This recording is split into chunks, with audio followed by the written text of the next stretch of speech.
You can remain seated. I need to go get one more thing.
Some hail in it.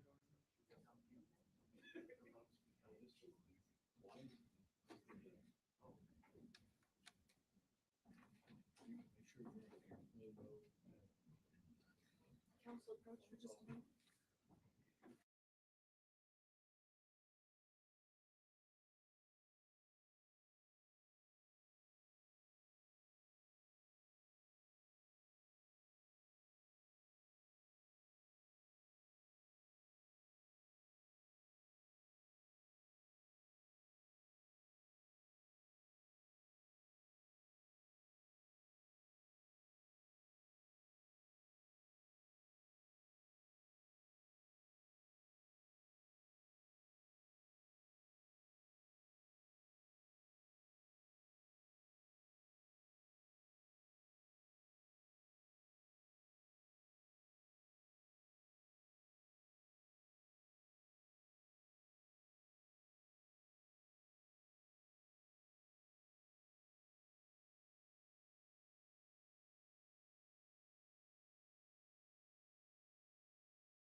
We're having a little bit about colors on TV.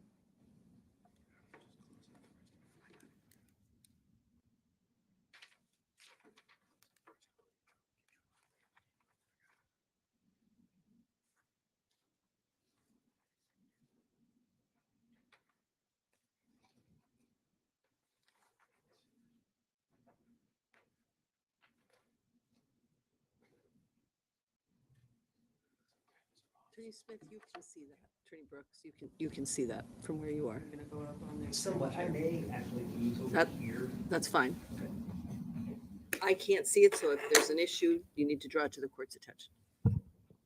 Your Honor, if you wish, that's why we did bring the second one. Very quick plug-in so that you'll be able to see. Like, with the back. That would be fine. Yeah, thank you.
Attorney Agati, if it's not easy, just shut it down. It's fine. We'll deal with it on the break and as we go. Apologies. That's okay. If we're ready, I would like to bring in the jurors. Attorney Knowles? Ready, Your Honor. Thank you. Okay. All rise for the jurors, please.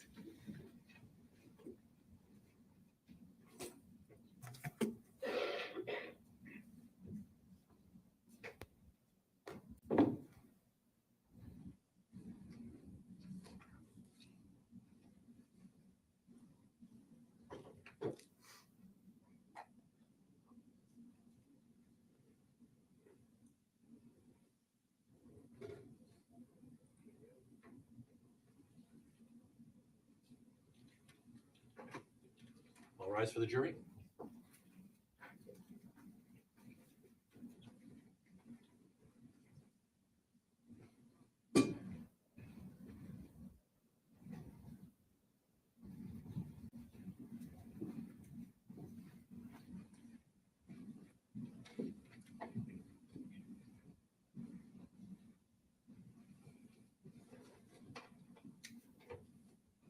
You may be seated. Good morning, ladies and gentlemen. As I said to you yesterday, we hoped and planned that we would begin with opening statements this morning, and that's exactly where we are. So when the state is ready. Thank you.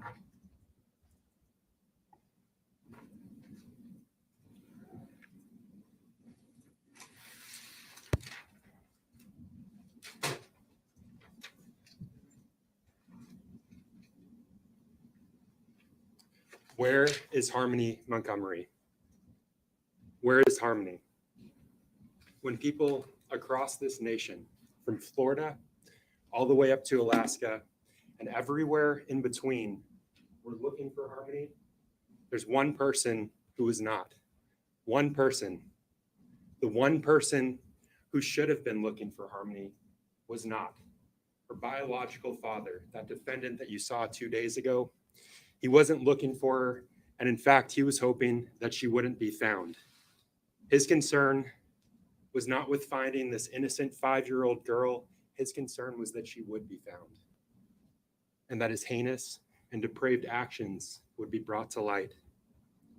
That's because he was the only person in this world who knows where Harmony is, who knows where her body is, and he was hoping that she would never be found.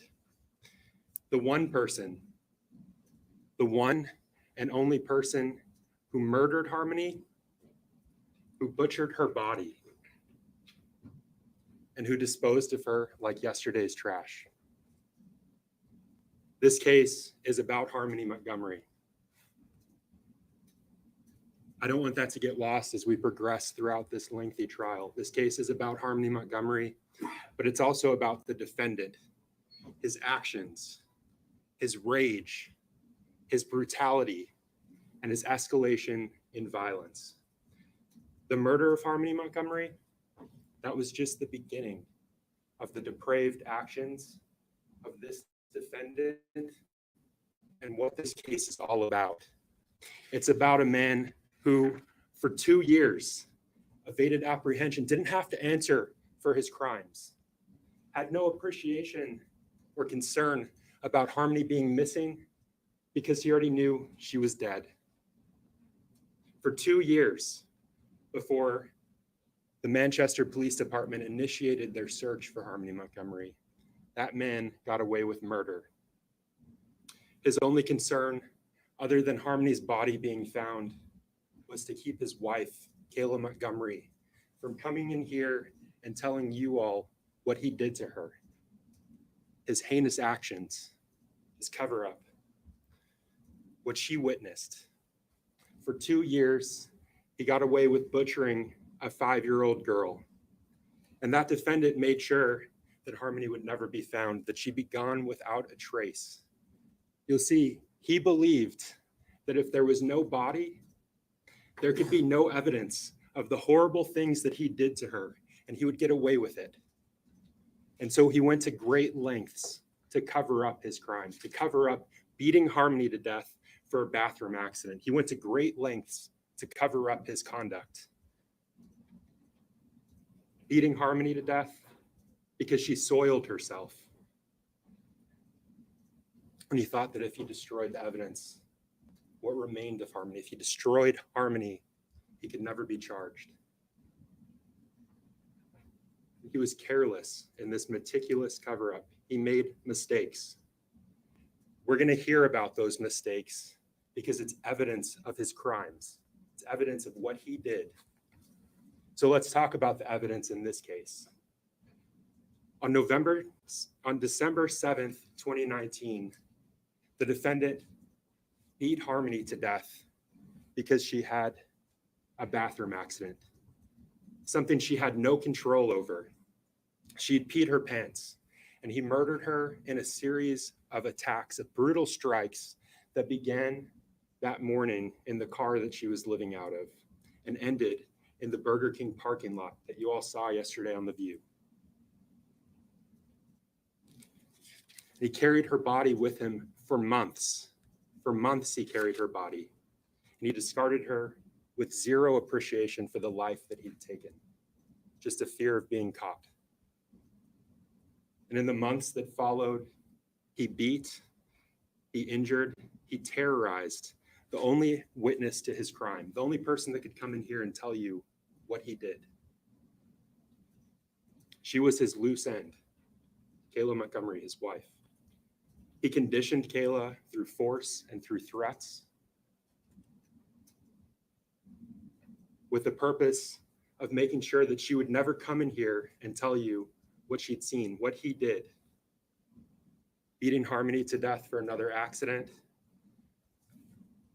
destroying her body, freezing her, thawing her, squeezing the liquid out of her, compressing her body into a bag like this one.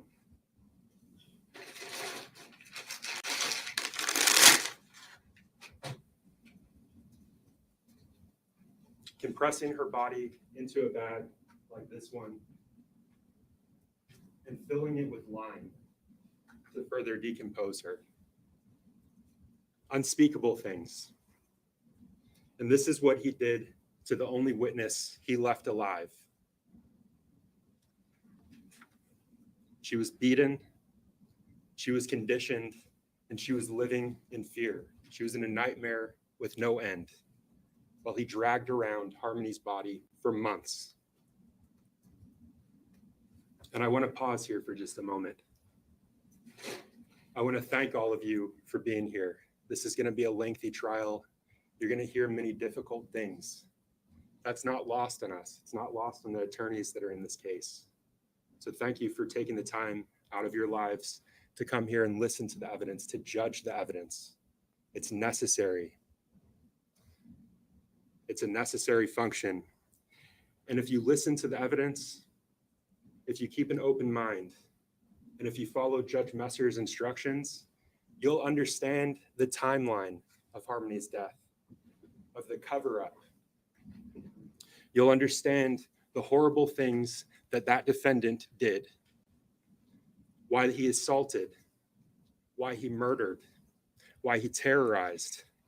And after he was done with all of this, why he destroyed evidence, why he lied, why he blocked his friends and family, why he manipulated his wife into doing terrible things to hide his crime, to hide the victim that he'd murdered. So let's talk about the victim that he murdered, the victim that he made sure couldn't come into this courtroom and tell you the horrible things that he did to her.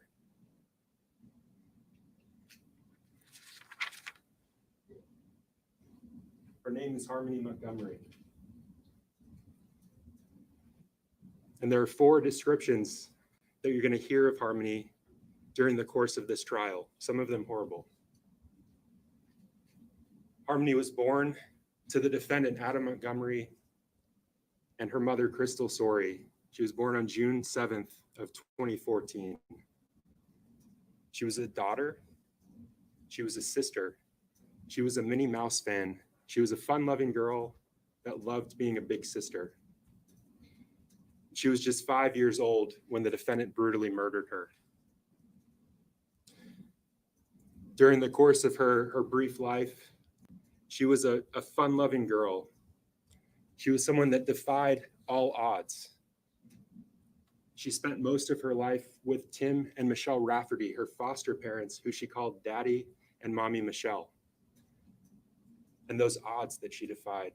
When Tim and Michelle got Harmony, when they got custody of her, she was just 2 months old. And Michelle was told she's not going to live past 7 months, told that she had learning disabilities. And still you'll hear that Harmony was an intelligent girl. She was a curious child.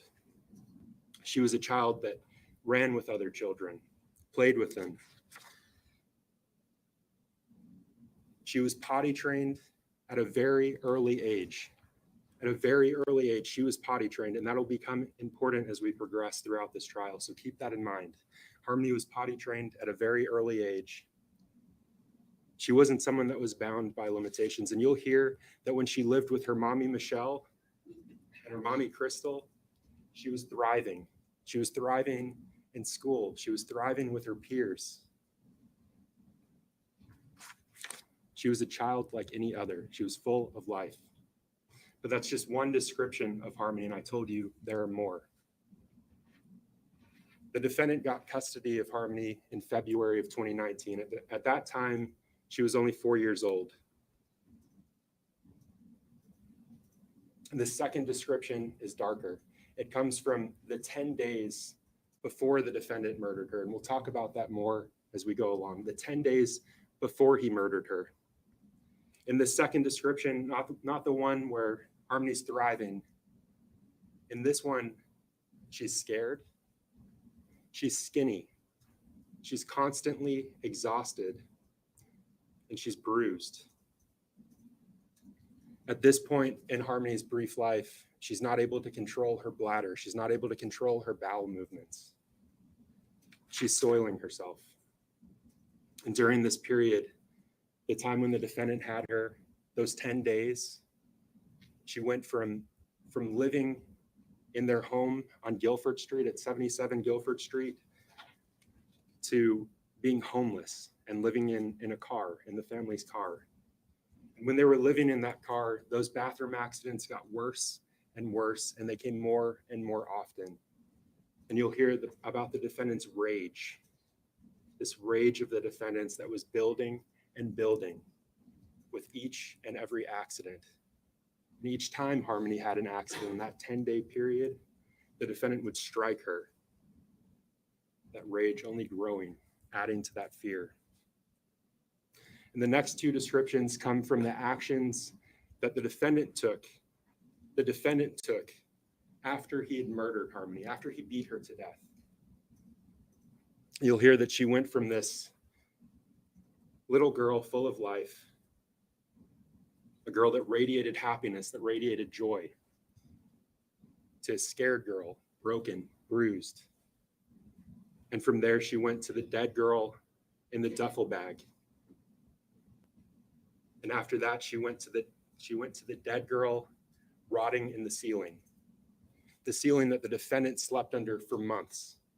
For months, as Harmony's body fluid, her blood, leaked through that duffel bag and was absorbed into that ceiling, he slept under her. That's what he did to her. That's what he made Harmony. His actions.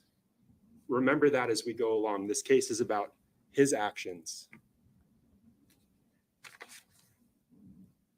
And those are the descriptions of Harmony. That's what the defendant made her before he disposed of her. Harmony was just 5 years old when the defendant beat her to death, but her story continues long after her death with the gruesome actions that the defendant took, the things that he did to her, the places that he took her. 3 people witnessed Harmony's death, her murder, and they survived. Her 2 younger brothers, one just 5 months old, the other 2 years old, and her stepmother, Kayla Montgomery. Back then, Kayla was the defendant's wife. She was mother of his 2 small children, his 2 boys. They met when they were kids and they married in 2017. And eventually they moved to Manchester, New Hampshire, and they lived at the home on 77 Guilford Street. The defendant stayed home with the children and Kayla worked. She was a cashier at Dunkin' Donuts. And during the 6 months leading up to Harmony's murder, their marriage was on the rocks. But Kayla tried to make it work. She wanted to make it work for her family. She wanted to make it work so that she didn't lose another person that she loved.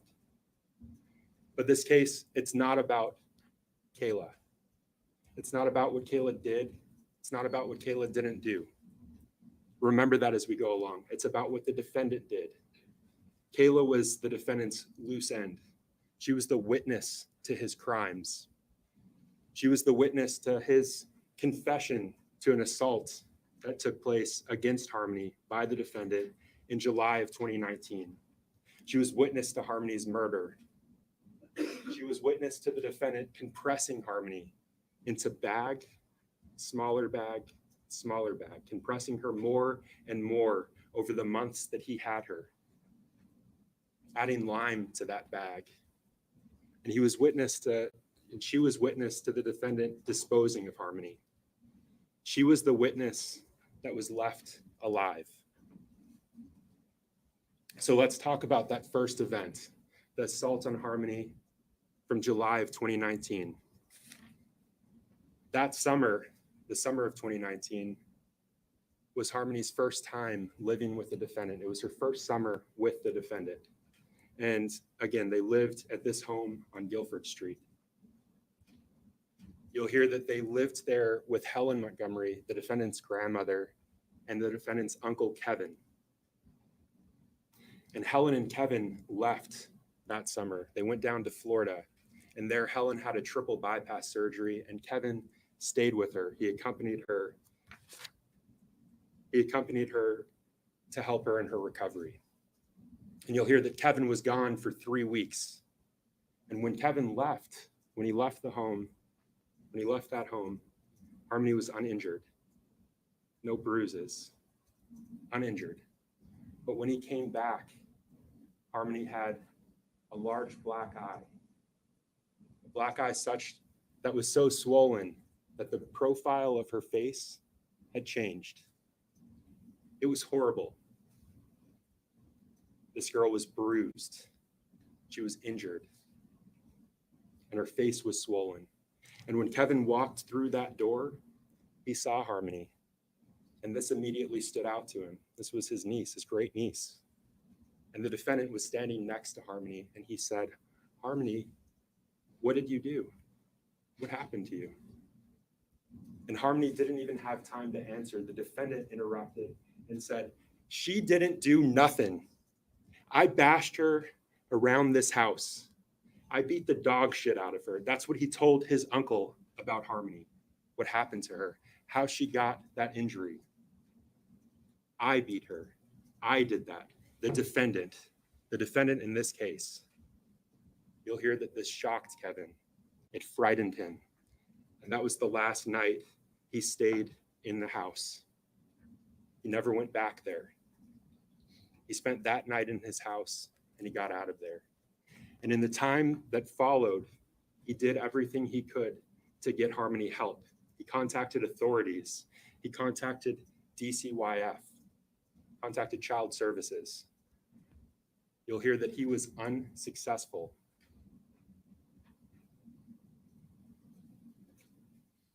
This assault from July of 2019, that's separate and apart from the murder charges, different incident. So I want to talk about the murder now. And to do that, again, we have to talk about the 10-day period before the defendant brutally murdered Harmony. Those 10 days where Harmony had major life changes. You'll hear that the family went from living in that home on Guilford Street to being evicted and living in their silver Chrysler Sebring. And while they were living in the Sebring, while they were living in the Sebring, they parked in that parking lot we saw yesterday at Colonial Village, the apartments. They stayed there in their car.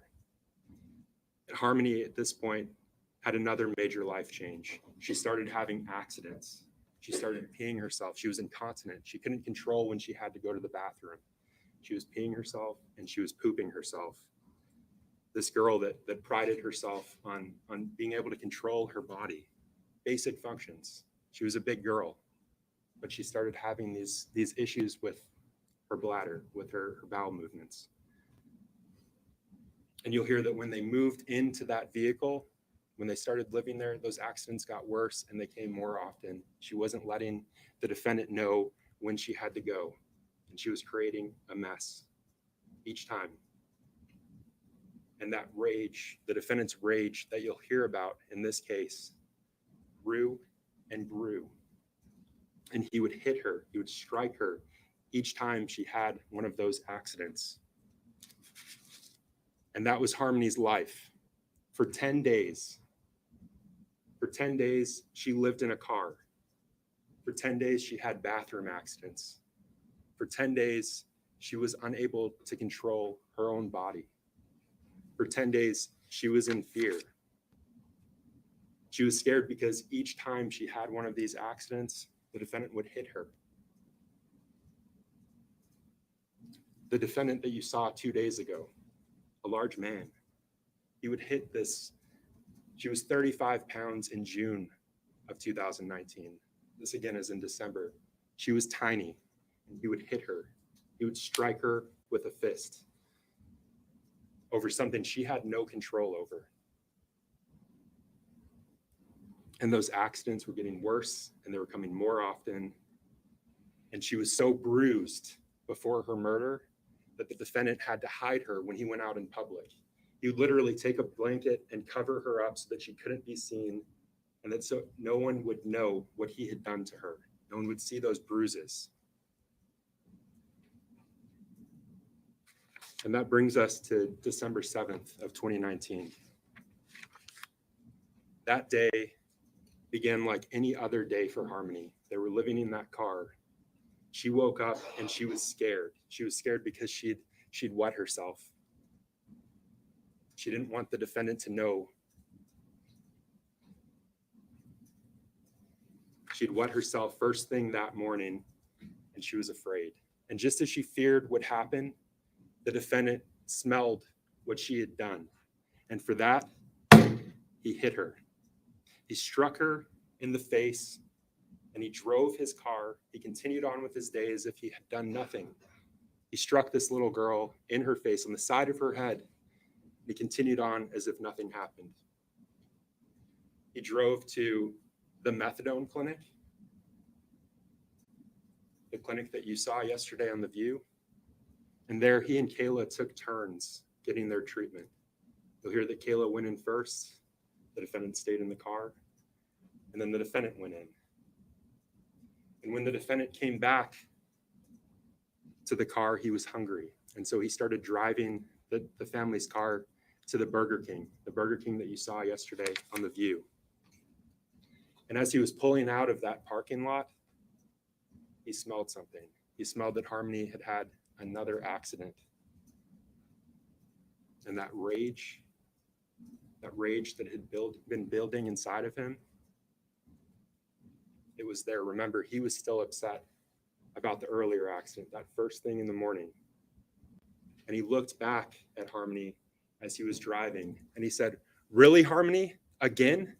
And he began striking her. As he was driving, holding onto the wheel, he began punching this little girl repeatedly for something she had no control over. He struck her blow after blow after blow to the side of her small head. And he didn't stop.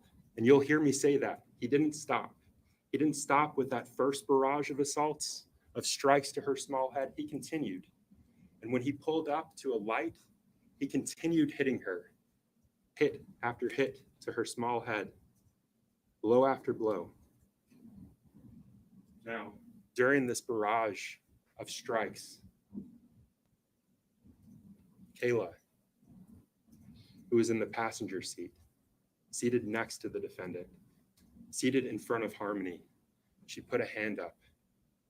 She tried to block what this defendant was doing to Harmony. She tried to stop him. You'll hear that in that moment, he looked at her as if to say, "You're next." And she was scared. And she looked forward and she put her hand down, and those strikes to Harmony continued. And when he pulled up to another light as he was driving to that Burger King parking lot, he continued striking her. And after that last strike, he looked at Kayla and he said, "I think I really hurt her this time. This time. I think I really hurt her this time. I think I did something." And he didn't stop. He continued with his drive. Pulled into that parking lot at Burger King, and he ordered his food.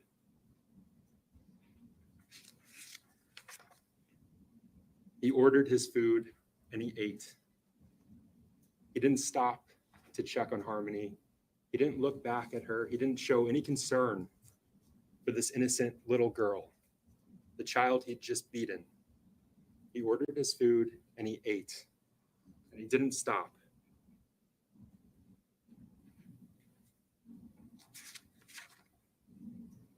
You'll hear that at that time, after that last blow, after that last strike to her small head, she began moaning, making a gurgling sound. sounds that continued on and off for several minutes. He didn't show any concern, ate his food, and he continued driving towards the Colonial apartment parking lot. And while he was there, he did drugs for 20 to 25 minutes, showing no concern for the child that was dying in his back seat just feet away from him. And Kayla, you'll hear, was too scared to look back. She couldn't look back. She was frozen. She was terrified to see what he had done to this small child. She could just hear that moaning, those gargling sounds, sounds that eventually stopped. After the defendant ordered his food and he was driving back, he did his drugs, listening to those noises, not showing any concern. He pulled into the Colonial Village parking lot and he did drugs for 20 to 25 minutes. He ate his food and he did his drugs, and Harmony slowly died. And when he was done with that, still showing no concern for Harmony, he pulled out of the parking lot where they'd been living. And when he made it to the intersection of Webster and Elm, which you saw in the view yesterday, his car died. It died just as Harmony had died several minutes before.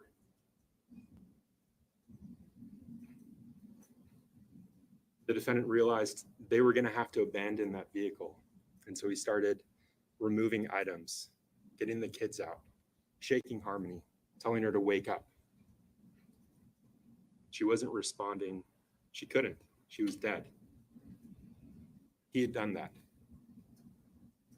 And when he realized that Harmony was no longer alive, that he'd murdered her, he grabbed a duffel bag. Remember, they were living in that car. All of their items, all of their possessions were in that car.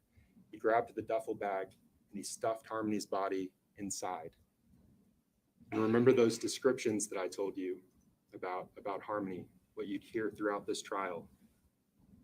That's when Harmony became the dead girl in the duffel bag. He did that to her. That's what he made her. The defendant stuffed her into that bag and he went on about his day as if nothing happened. But Harmony's murder, that was only the beginning. And remember what I told you, this case, it's about the actions of the defendant. They didn't stop after he murdered Harmony. That was the beginning of his conduct. His actions didn't end when he brutally murdered Harmony. You'll hear about how he carried her for months, scheming, plotting, coming up with a plan of how to get rid of Harmony somewhere she would never be found. And they went back to the Colonial Village parking lot that afternoon. They had a friend there, a friend who let them stay in his Audi. And you'll hear that friend brought them dinner for 2 nights, the 2 nights they stayed there, December 7th and 8th. He brought them dinner, and notably, he didn't see Harmony with them. He didn't see Harmony because she was in that duffel bag, the duffel bag that he was moving between the trunk of that Audi SUV and the ground outside. At night, he would keep her in the ground between his car, the Audi SUV, and the dumpsters that you saw yesterday that you walked around in that parking lot. He kept her on the ground because it was cold outside. Remember, this was in December, and he wanted to keep her body cold.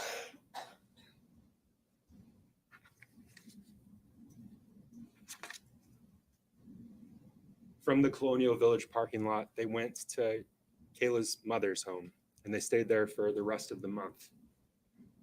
She picked them up in her van, and that's where Harmony stayed for several days while the defendant looked for somewhere more suitable to keep her. And he found something more suitable. In the entryway of Christina Lubin, Kayla's mother's home, he found this open cooler. And he stored her there for much of the remainder of his stay. And they left that home on December 30th. And they went to the Families in Transition Shelter. It was at the Families in Transition Shelter that the defendant began to discuss disposing of Harmony, getting rid of her. He believed, you'll hear, he believed that if there was no body to find, there would be no evidence of what he'd done, and he would get away with this heinous crime. And so he began to discuss disposing of her. While he was there, he moved Harmony from the closet of that room. He moved her to the ceiling.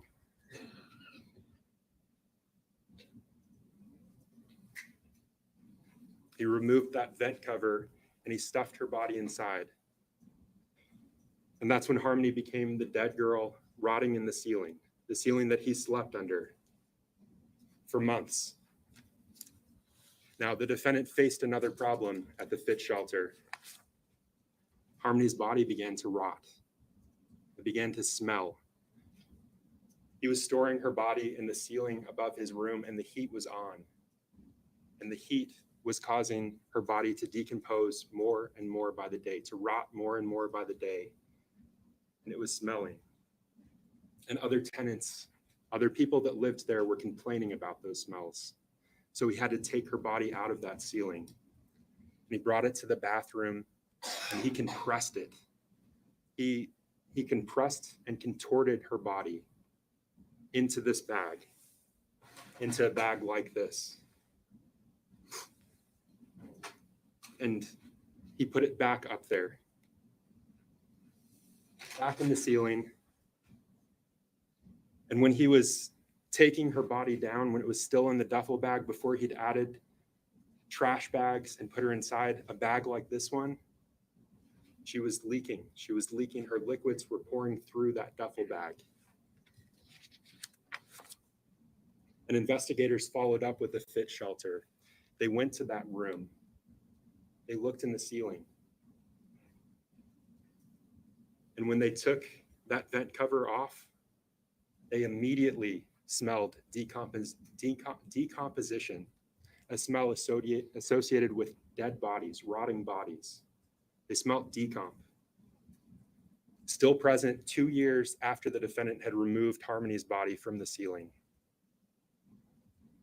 And they saw deep stains in the drywall where Harmony's blood had been absorbed.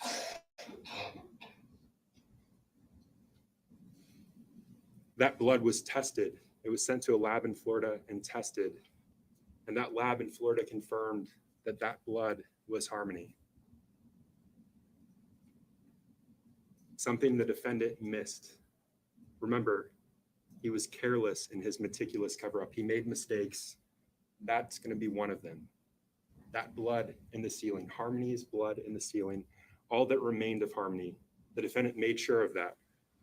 And surrounding that blood, surrounding this blood, surrounding what was left of Harmony, the defendant's fingerprints, his palm prints, frozen there for time. So at the shelter, the defendant had a problem. He was living in a shelter. He didn't have access to a freezer, and Harmony's body was beginning to rot and stink, and it was getting worse and worse by the day. People were complaining. This wasn't good for him. And it was around this time he started working at the Portland Pie Company, which used to be here in town, since closed. He worked there for just over a month. He was a dishwasher and a cook. And that CMC bag, the one that looked like this, that accompanied him to work. It stood out to people because he placed it in the freezer during his shifts. He brought it with him regularly to work, and he stored it in a freezer where the company kept food, ingredients. People saw him bringing that in and out regularly. They couldn't have imagined what that bag contained, but they saw it. And after they left the fit shelter, after the defendant left the shelter, he moved into an apartment on Union Street. And it was in the Union Street apartment that he began to discuss dismembering Harmony, squishing her, further contorting her body. He discussed using a saw to cut her up. He discussed using lime to further decompose her so that there would be nothing to find. Remember, he believed that if there was no body, there could be no evidence, and he would get away with this horrible thing that he'd done, beating this little girl to death. And it was in the bathroom of his Union Street apartment that he compressed Harmony. Already in that CMC bag, filling that CMC bag, he compressed her further, and he added lime to the bag, thinking that it would eat away at anything left of her. He spent most of the day in that bathroom compressing Harmony. He took her out of the CMC bag and he placed her in the tub. She was frozen at that point, so he turned the hot water on and ran it over her so that he can manipulate her body, further compress her. Kayla walked into the bathroom as he was doing this. She saw what he was doing. She saw Harmony. Harmony at that point was skin and bones. And she saw the defendant squeezing Harmony, squishing Harmony, trying to remove the liquids that remained from her small body and down the drain of the tub. When Kayla walked into that bathroom, he told her to help him. You'll hear that Kayla obeyed. She held Harmony's arm while the defendant used the scissors to cut off Harmony's clothes. But this was too much for Kayla. She couldn't take what she was seeing, what the defendant was doing, the sick and grotesque things that he was doing to this child's body. And so she went to the living room to be with her two sons, to make sure that they didn't walk in and see what he was doing. So in that bathroom, the defendant shut the door behind her. And that once bulging CMC bag, the bag that Harmony's body filled, he compressed it enough to add much of a 40-pound bag of lime.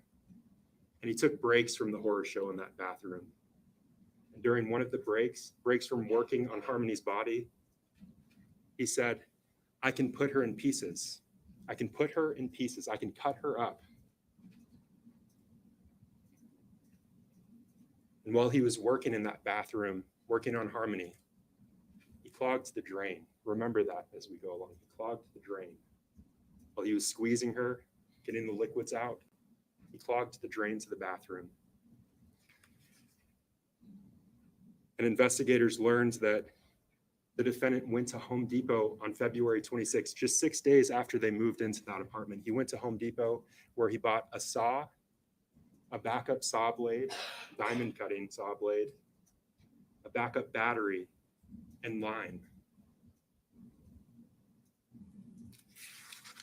That was on February 26th, just 6 days after he moved into that apartment.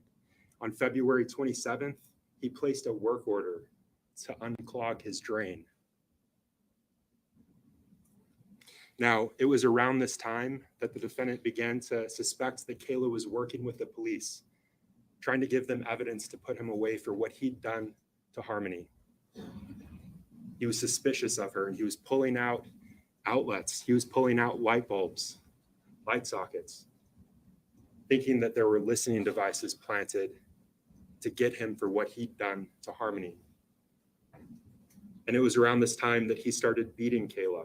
He started threatening her that if she reported him, he would kill her. And that if he went to jail for what he did, he'd have someone else kill her. The abuse was constant and it came regularly. And Kayla documented the abuse as shown here. Less than a week after the horror show in that Union Street apartment bathroom, the defendant disposed of what remained of Harmony, what was left of her. He was meticulous in making sure that nothing came back on him. He enlisted help from friends He asked a friend to get him a U-Haul van. A U-Haul van back then was cheaper than a rental car. You'll hear that this friend, he helped. He got him the van. The defendant at the time rented a hotel room so that he could leave the hotel room and dispose of Harmony. And when he came to bring the defendant the keys to the van with his girlfriend saw a CMC bag that was protruding from the hotel room's mini fridge.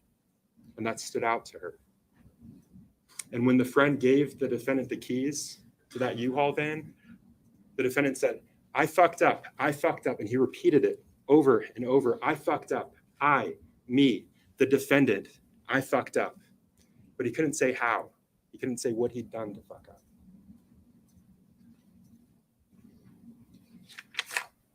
That was on March 3rd of 2020. The defendant left in the middle of the night, headed south. And when the defendant left, he told Kayla that he wasn't going to tell her where he was going to dump Harmony, where he was going to dispose of her. He didn't want her to have that information that she could later use against him. He was in control. He had all the pieces. He wasn't going to have someone know where evidence of the girl that he had brutally beaten was. He made sure that he was the only person that knew what he'd done with her. Remember, he believed that if there was no body, he could never be charged. He could never be charged with this heinous crime. And when he left the hotel room that night, he headed south to Mass, and he made another mistake. That U-Haul van that he rented, he blew through tolls on the Tobin Bridge, and a camera captured that van.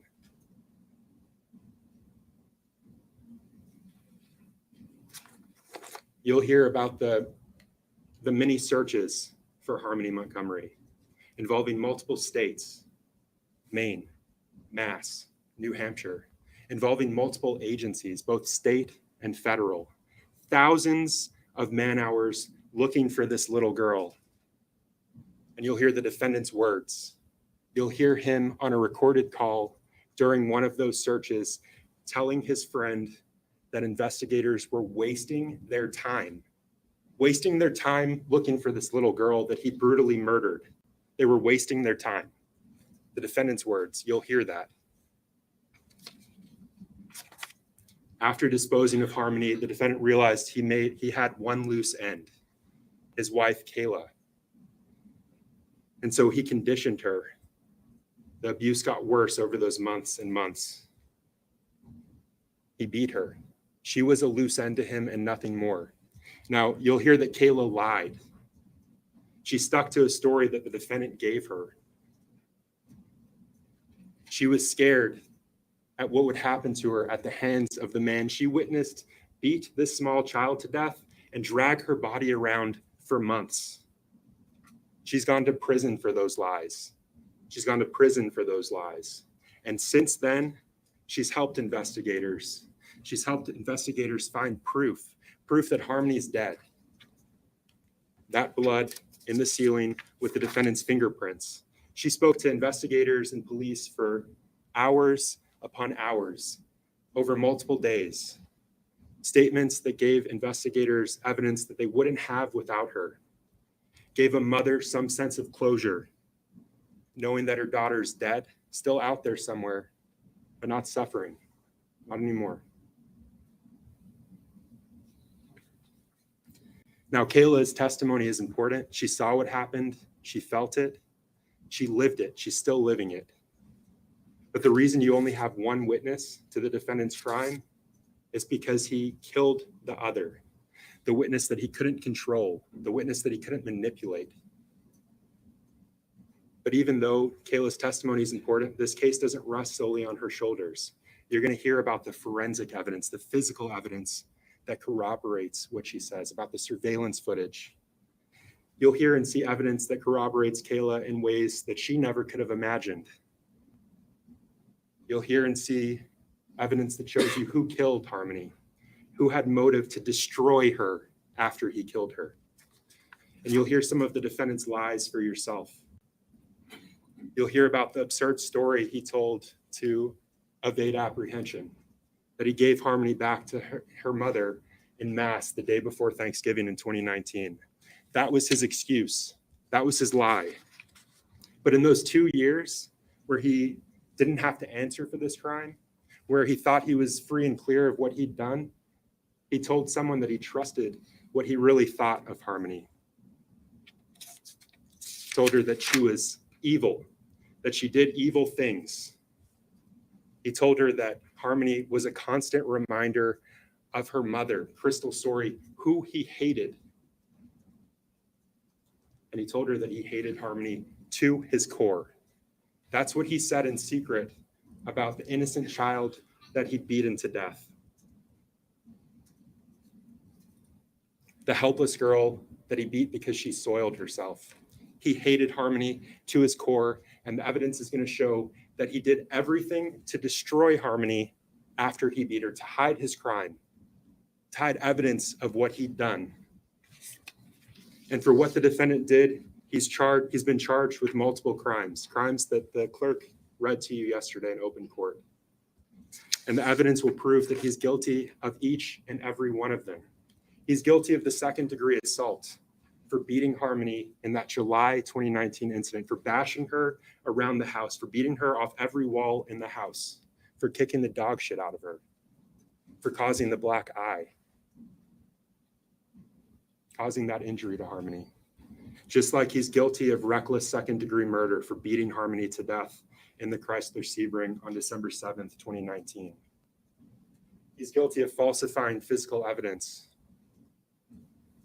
for mutilating Harmony's corpse, for destroying her, for putting her somewhere she would never be found. And he's guilty of tampering with a witness, for beating Kayla, for threatening her, for compelling her to stick to the story that he gave her. And he's guilty of abuse of a corpse, for his conduct in the Union Street apartment bathroom, for compressing Harmony into that small bag, adding lime to it. Those are the crimes the defendant in this case committed. That's what he's guilty of. The defendant committed multiple violent crimes against a small child, a helpless child. In December 2019, he assaulted and he murdered because of that rage, his rage. He destroyed Harmony so that he could never be caught. And he beat Kayla for control. That's what the defendant did to his victim in this case. And at the conclusion of this trial, that's what we'll ask you to find him guilty of.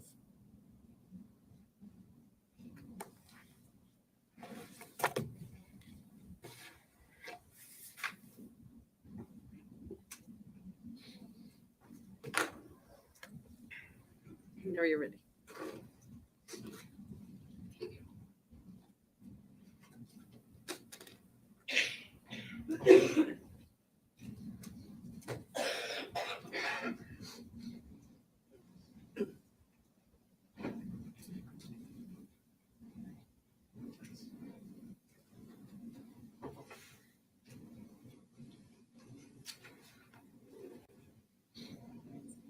You were just left with that picture of Harmony, and seeing that picture is heartbreaking, knowing that Harmony is dead.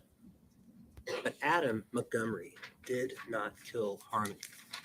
Adam Montgomery did not beat Harmony in the head as he approached the Burger King drive-thru.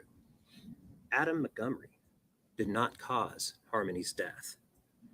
Kayla Montgomery was the last person to see Harmony alive and know how Harmony died. But she didn't come clean with Adam. She didn't come clean with the police. And she will not come clean with you. She is still lying about the cause of Harmony's death. Even though Kayla now has her deal with the state, she continues to lie. The only reason Kayla has to lie now is to protect herself. The only reason she has to lie and point the finger at Adam is because the truth points the finger at her. The only reason Kayla has to lie to make Harmony's death so brutal and foul by Adam is to hide that Adam was protecting Kayla. his wife, and the mother of his kids. Now, look, I'm not pretending that Adam isn't innocent here. Adam is not an innocent here. He and Kayla covered up Harmony's death.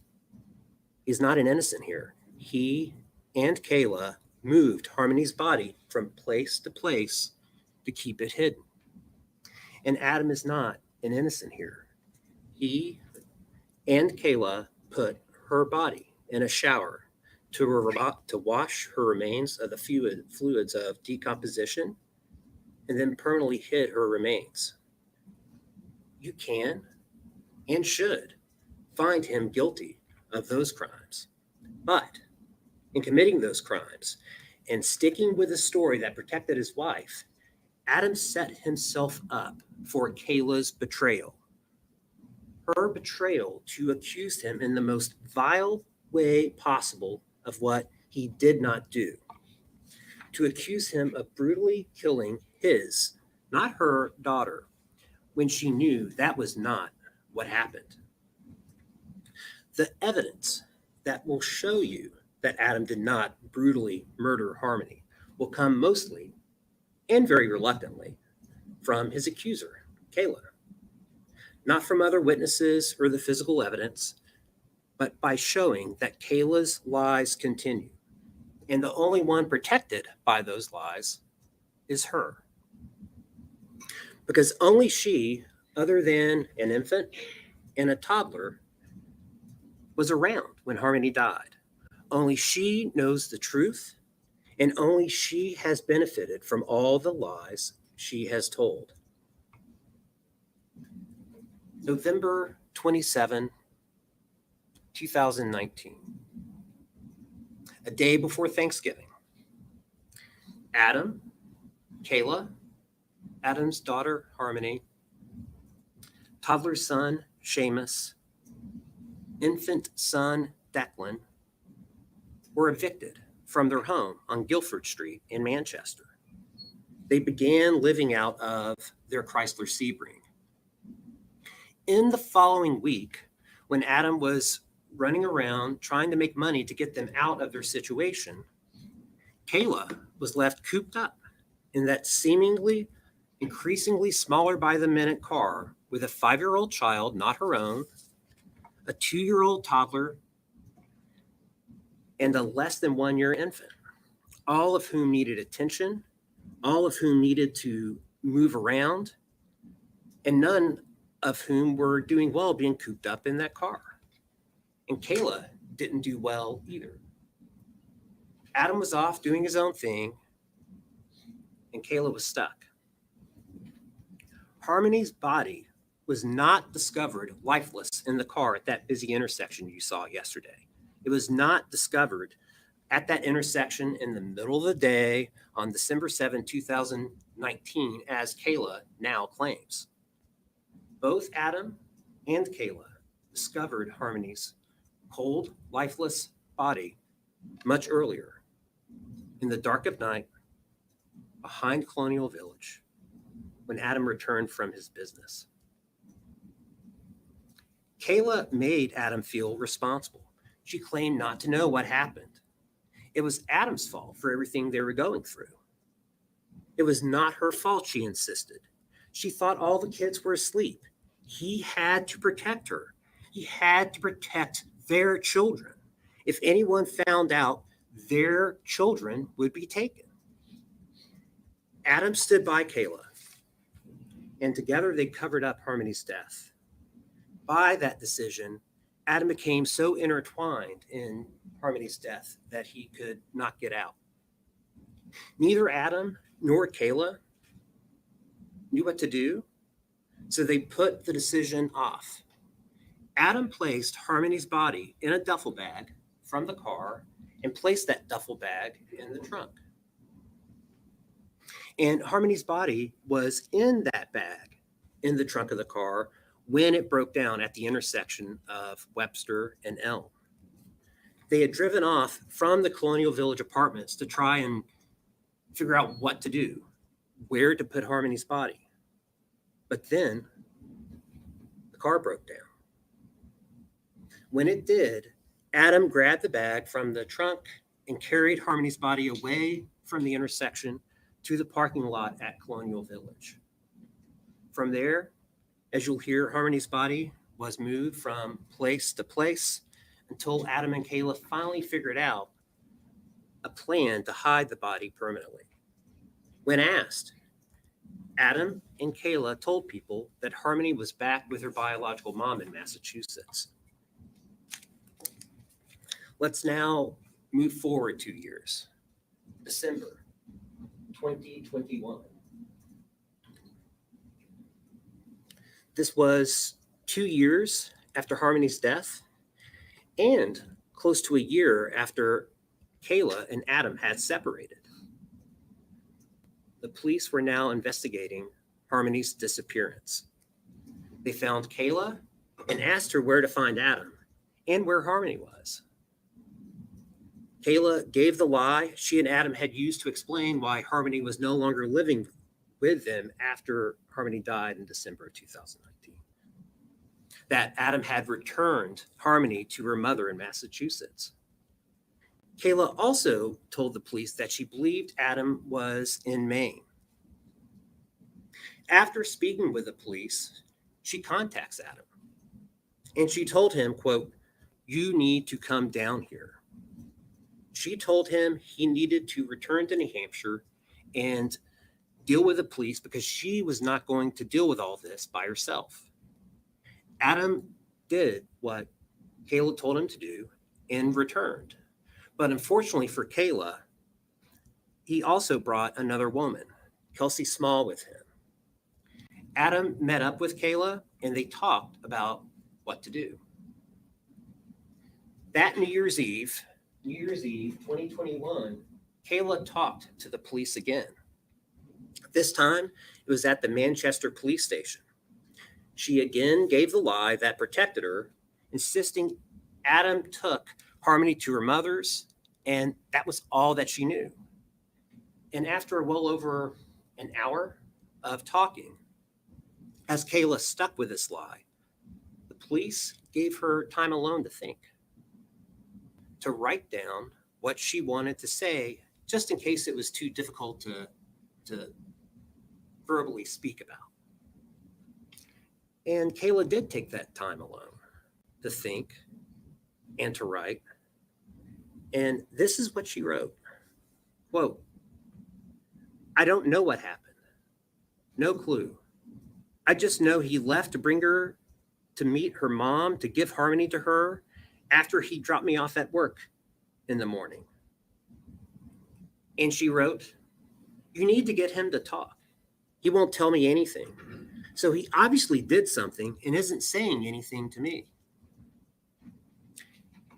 Kayla was ready to point the finger at Adam, but only in a way that protected herself. 5 days later, January 5th, Kayla was arrested anyway, but for something different than what the police had wanted to talk with her about. Instead of being arrested in relation to Harmony's disappearance, she was arrested for something else, what eventually became a theft charge. But she knew the arrest was to pressure her. While in jail, Kayla had more time to think and to scheme. How was she going to get out of this mess that she was in? She knew that the police thought she had information about what happened to Harmony. And she knew that the walls were closing in. Kayla also knew that pointing the finger at Adam was worth something. And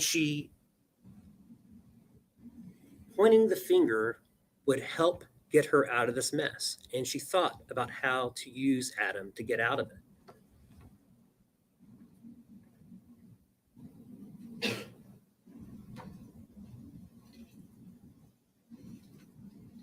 What I am holding up for you is defense's G for identification. This plastic bag contains a note. This note is written by Kayla and it reflects what she wanted for a bargain. A few weeks after her incarceration, this note was found in Kayla's cell. And in her musings, she writes of her willingness to, quote, betray Adam, not to finally be free of Adam, not to finally be safe from him, not to tell the truth, to betray, meaning stab him in the back. But she also wrote of her longing to be alone with him one more time, to kiss, to make love if she could. She didn't write of fearing to be alone with him. She did not write of any fear that Adam would hurt or kill her for her betrayal. In her fairy tale musings, Adam would understand and protect her to the end. Their children needed their mother, she wrote. But as this note also shows, Kayla wanted more than just one last time with Adam. She had a whole wish list, a set of demands. She wanted, quote, immunity from everything. Everything being in all capital letters. She wanted immunity from everything, all charges I'm facing, and what I'm going to say about Adam. Maybe ankle bracelet, or probation, or drug court. Kids in my life. Not lose custody or rights to my children at all, and be able to have kids live with me once I do a residential treatment program and complete it. Kayla was willing to sing for her supper, not for truth, not for harmony, but for Kayla. Kayla was all about protecting herself to wiggle out of accountability for her own conduct. After that note was discovered in Kayla's cell in January of 2022, January 29th to be exact, Kayla told a correctional officer that she wanted to speak with the Attorney General's office. But no one came to her with a deal.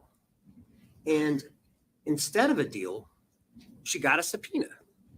She got subpoenaed to appear before the grand jury in March, and she remained in jail. Now, Kayla finally got out on bail on May 6th, but she still had been subpoenaed to testify before the grand jury, this time on May 20th. Still no deal.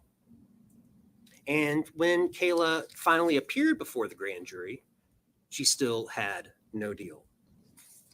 It was explained to Kayla that she could choose not to answer a question if it would incriminate her.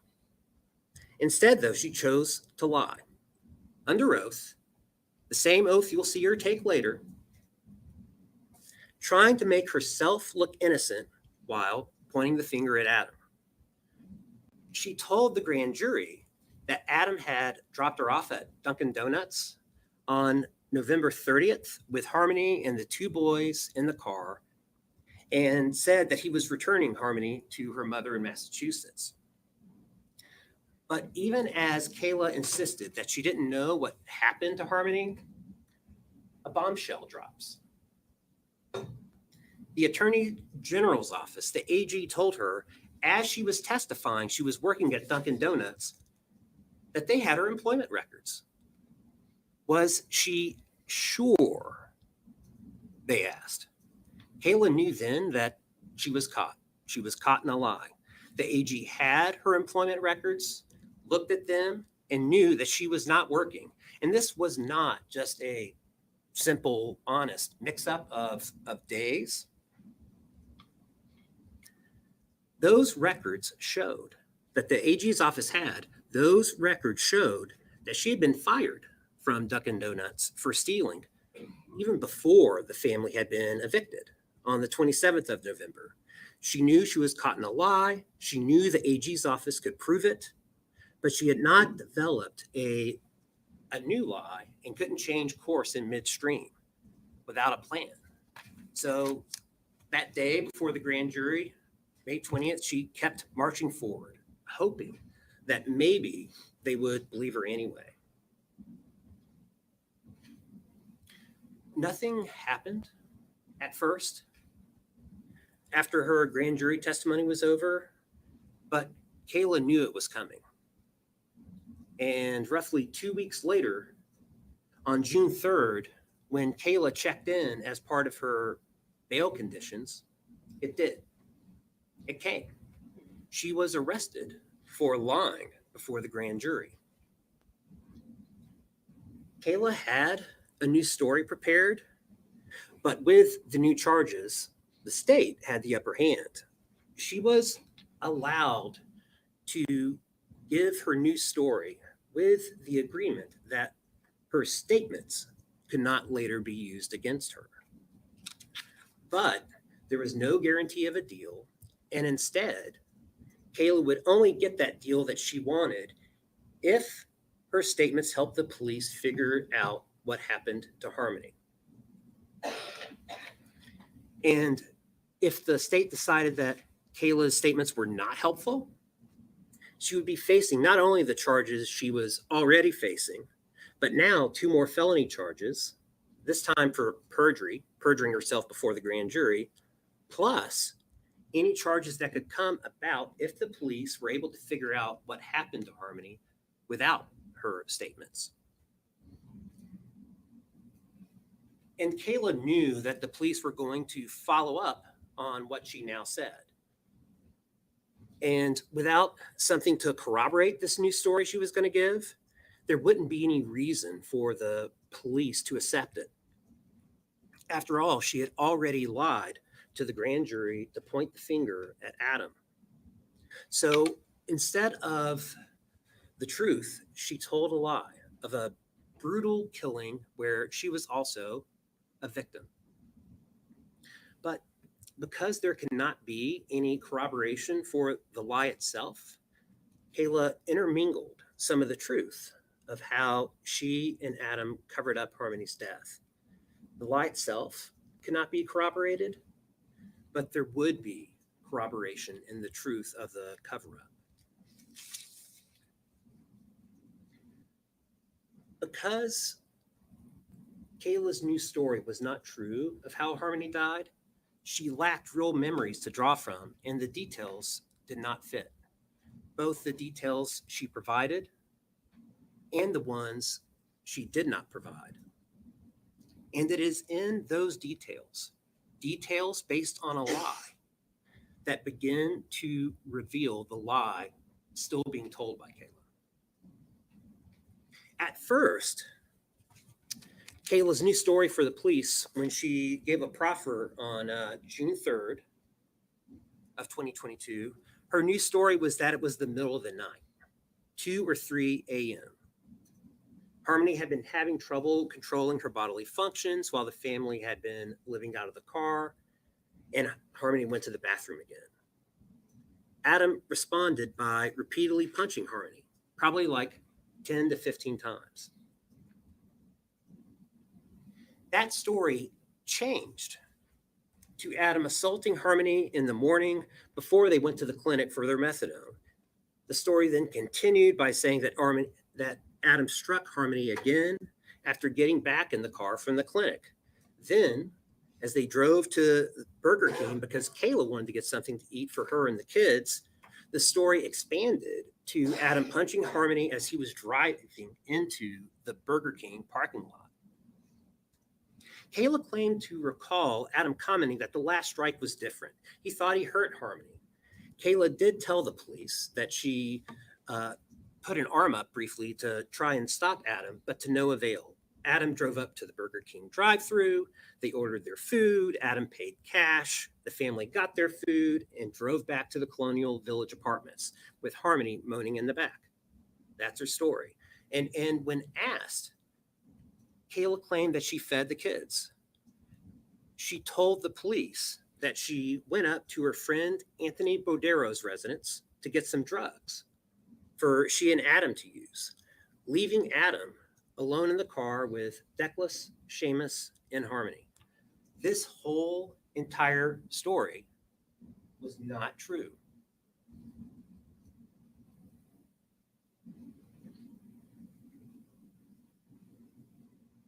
Excuse me.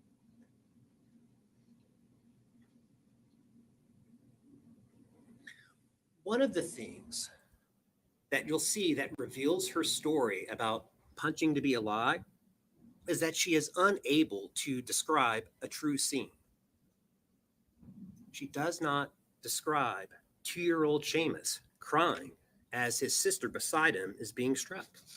She does not describe the baby screaming as violence and chaos break out around him. She does not describe trying to soothe or quiet the children. Nor does she describe Adam reacting at all to what would have been a cacophony of screaming and crying had all that punching been true. She does not describe trying to hide a broken child from the Burger King cashier or any concern on Adam's part that Harmony might be seen by the cashier or the camera. She does not describe Harmony as she feeds piece by piece food to Seamus, who is next to her in the backseat of the car. She does not describe seeking help from her friend she got drugs from. She doesn't describe any concern by her friend, Anthony Bordero, that she seems upset.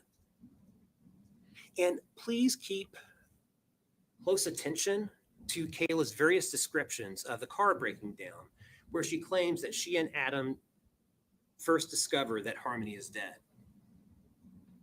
Kayla told the police that with Harmony in what would have been a critical, perhaps fatal condition in the back seat, the family decided to drive away from their corner in the back of the Colonial Village apartments.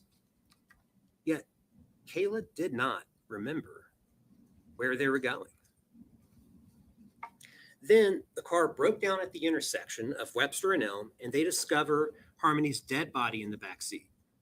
Kayla talked about waving, honking, agitated drivers behind them around the car as Adam manhandles a dead child in the back seat into a duffel bag.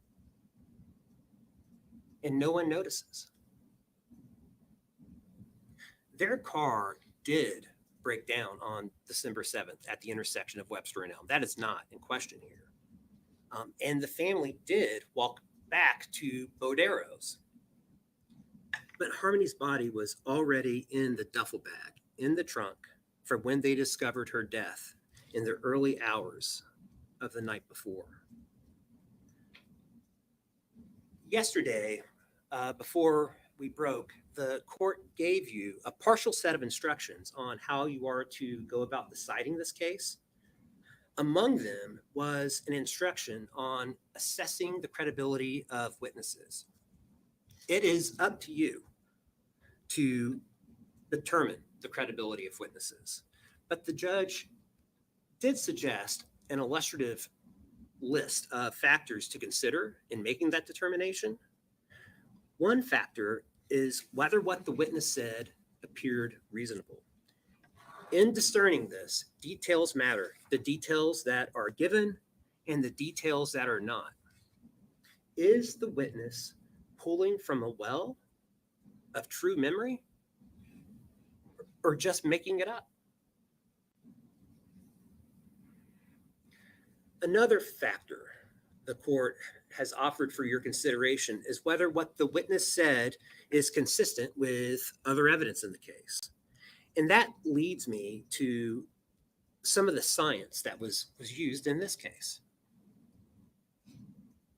Kayla also described Adam cleaning up blood spilled by Harmony with a kerchief. That lie was exposed by a special test that can reveal blood traces, even blood that was supposedly cleaned up. Luckily for the police, they were able to locate the broken down Sebring 2 years later. They're able to bring it to their lot at the police station, and they're able to search and test it with a special test that could detect invisible blood, blood that cannot be seen with the naked eye. No traces of blood, including on the back passenger seat where Kayla said Harmony bled and Adam cleaned it up. In offering guidance in assessing witness credibility, another common sense factor offered by the court is whether the witness had a bias or motive to lie. There will be time during Kayla's testimony, during direct and cross, to explore the changes, the inconsistencies, and details within her story, both those that are there and those that are not. And you just heard about the science to also assist you in evaluating Kayla's claims. But here, what follows is an example of Kayla's motive to lie at play, of Kayla taking something true and twisting it to point the finger at Adam, yet hide her own involvement. In telling the police how Harmony's body was finally removed from their lives, Kayla described an incredibly disturbing treatment of Harmony's body, her remains in the refrigerator before being placed in the shower under hot water, washing away the fluids. Kayla at first said it was all Adam, and he wouldn't even let her in the bathroom. But she slipped up, and fortunately, the interviewers caught it. They caught the slip and they probed. Kayla had to admit that she was part of it too. She cut off Harmony's hoodie in the shower, and she and Adam bagged up Harmony's clothes. And when that was done, Kayla and Adam put her remains in another bag, with Kayla helping Adam to zip that bag up. You will hear that after Adam and Kayla permanently hid Harmony's remains, that their relationship became more frayed. Adam struggled with the loss of Harmony and his mental health suffering. Adam and Kayla separated briefly. That was in the spring of 2020 before reconciling.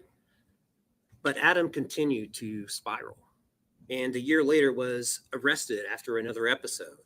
He went to rehab, then stayed at a sober house before going to Maine with Kelsey Small, which was where he was in December of 2021 when Kayla told him to return to New Hampshire and help her deal with the police. Joined with the murder and related charges is a second-degree assault charge. That allegation is that Adam knowingly caused bodily injury to Harmony in July of 2019 by striking her in the face with a fist.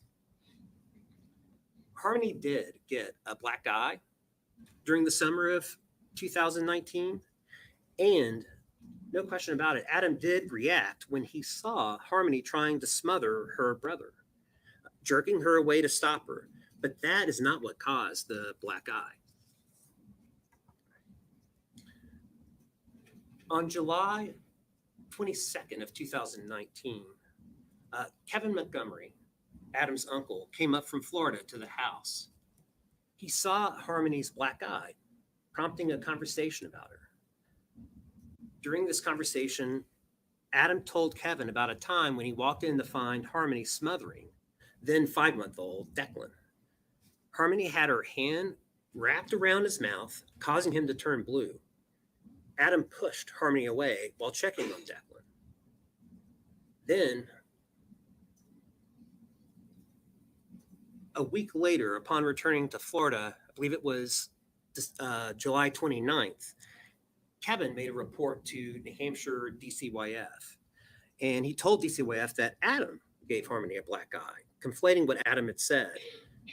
A veteran caseworker, Demetrios Saros, responded that very same day, the 29th, to investigate.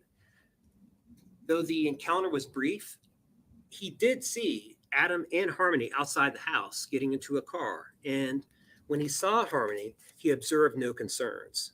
He also followed up, paying another visit on August 7th.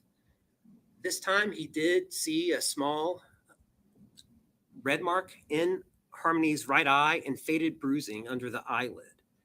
He spoke to Harmony alone, asked probing questions to find out what may or may not have happened, and then, after doing his job, left the visit satisfied that there was no substantiated evidence of abuse. I am getting ready to step down, but before I do, there is just one more instruction I need to discuss. The court has instructed you that you are to decide this case not on sympathy, but on the evidence and the evidence alone. This case involves the tragic and senseless death of Harmony, an innocent 5-year-old, and it triggers perfectly understandable, innate human emotions, and it would be inhuman not to feel them. But as was discussed during the jury selection process, and as you've been instructed by the court, you all have a difficult yet necessary task: deciding this case not on emotion, not on sympathy, but on the evidence. And after you have heard all the evidence, after you've heard all the evidence in this case and apply the facts to the law, you will know that Adam did not murder his daughter or engage in witness tampering with Kayla. Kayla was an equal participant in the cover-up. She alone knows how Harmony died, and she won't tell. At this trial's conclusion, we will ask you to follow the evidence you have heard and find Adam not guilty of murdering his daughter, witness tampering with Kayla, and second-degree assault.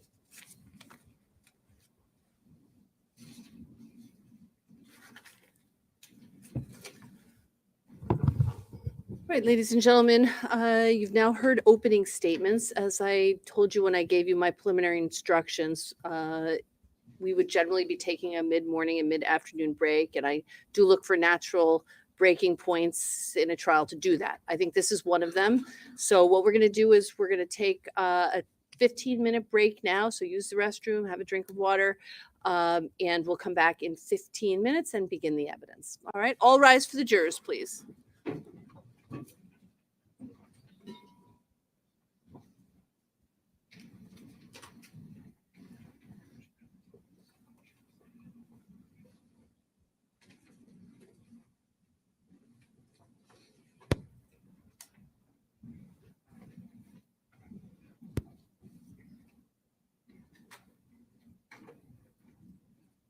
Maybe seated, council approach for just a minute.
seated.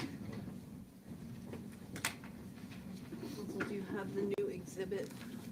Yes, Your Honor.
You can sort of do it simultaneously. If you have a witness advocate, they can bring them in. I'm gonna bring the jurors in now, okay? All rise for the jury, please.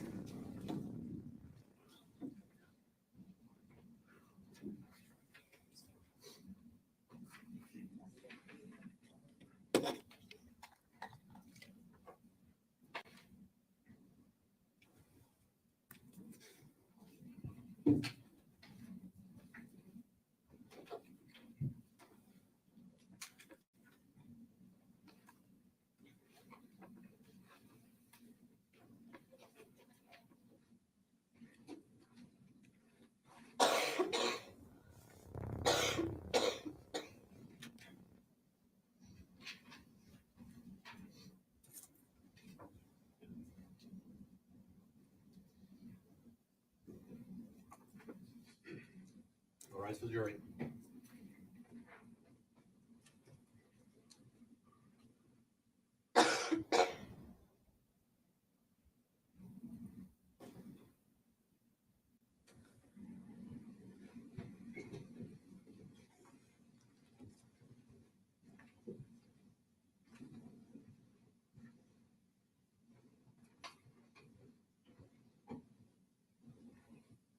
Please be seated. When the state is ready, you may call your first witness. Your Honor, the state calls Michelle Raftery.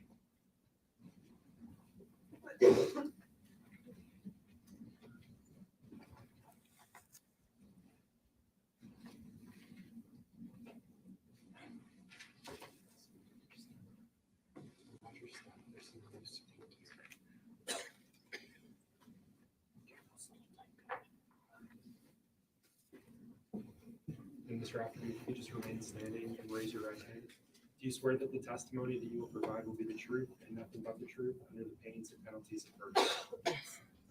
You can make yourself comfortable, Ms. Raftery. There's a microphone in front of you, but I'm just going to ask that you speak into that so that everyone can hear what you're saying. Can you begin by stating and spelling your last name for the record? Michelle Raftery, Raftery, And what's your date of birth, Ms. Raftery? 9/11/70, Where do you currently live? Haverhill, Massachusetts. And how long have you lived there? In Haverhill, about 25 years. Who do you live there with? My husband and 3 of my children.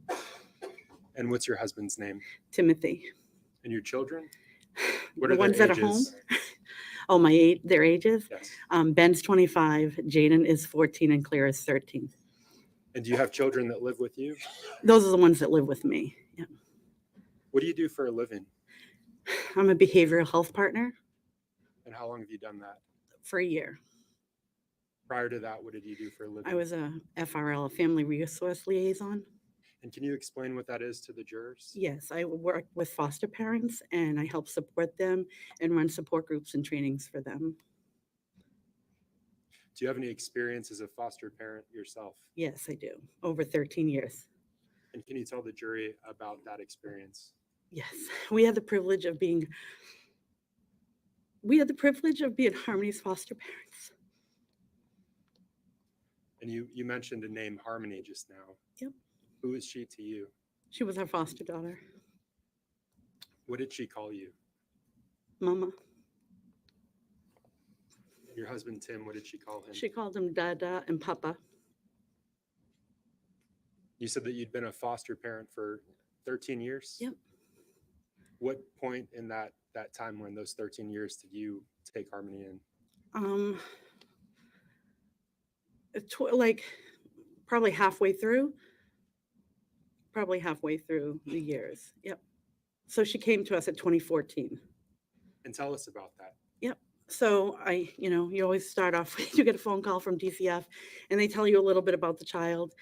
And Harmony was 2 months old at the time, and she had a pretty intimidating diagnosis at first. So, I did a lot of Google research, but I still knew that we wanted to say yes. And Harmony came and lived with us when she was 2 months old. Pretty intimidating. What were you told about Harmony before So you we took her? we were told that she has hydroprocephaly, which is like a disorder with her brainstem. And we were told that she was legally blind in both eyes, and that she probably wasn't going to live 7 months. I'm sorry, can you say that last thing? Yeah, that she probably wasn't going to live past 7 months old. Hydroprocephaly was the original first diagnosis. You mentioned this blindness. Mhm. What can you tell us about that? So at that time, she had a whole team of doctors, and she was considered legally blind in both eyes. However, I started to notice when I would feed Harmony that she would track me with one of her eyes, at least one of her eyes. And, then we went on to get different diagnoses for her. You mentioned having Harmony since she was 2 months old. Yes. What was Harmony's date of birth? 6/7/14. June 7th, 2014. That's correct. What kind of child was Harmony Montgomery? She was a loving child. She was very sweet, very happy. She was super social. She loved to be with people. We used to joke around with her to leave a sparkle wherever she went, because wherever she went, she left people happy, and you knew that you met her. How long was Harmony in your care for? So which time? We took care of Harmony 3 times. She came back into care 3 times. So for the first time, she was with us for about 2 months. Then she returned to her mother, and then she returned to us. And then she stayed with us for about a little over 2.5 years. And then she went back with her mother, and then came back 10 months later. You mentioned these disabilities. Yes. Was Harmony developmentally delayed? She was not. It definitely could have been a possibility. She started off with that original diagnosis, and through going through testing, she had a neurologist, endocrinologist, ophthalmologist, and we had a whole team of specialists that worked with her, and they changed the diagnosis to septo-optic dysplasia. And were you taking any steps when she was in your care to treat her needs? Yeah, absolutely. Harmony had, like I said, a team of doctors, but she also had early intervention workers. So she had 2. She had a nurse that came weekly, and she had a vision specialist that came weekly, and we did all the treatments and the programs that she needed with that. Was she meeting benchmarks at that time? She was meeting every benchmark. She was succeeding. Yeah. Ms. Rafferty, when was the last time you saw Harmony Montgomery? The last time I saw Harmony was December of 2018. Your Honor, may I approach the witness? Yes.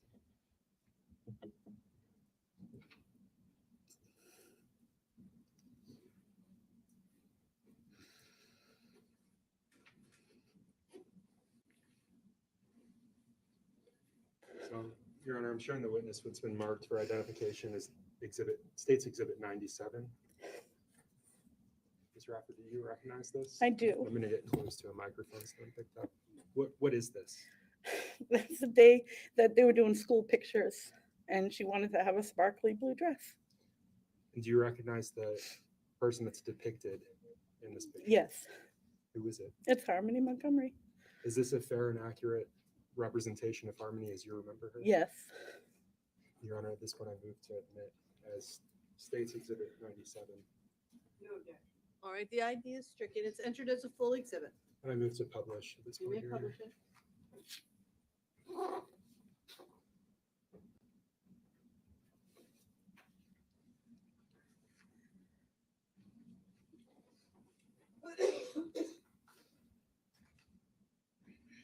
Mrs. Rafferty, do you know someone named Adam I do. Montgomery? Yes, How do you know him? he was Harmony's biological father. Would you recognize the defendant if you saw him again? Absolutely. Your Honor, may I approach you? Yes, you may.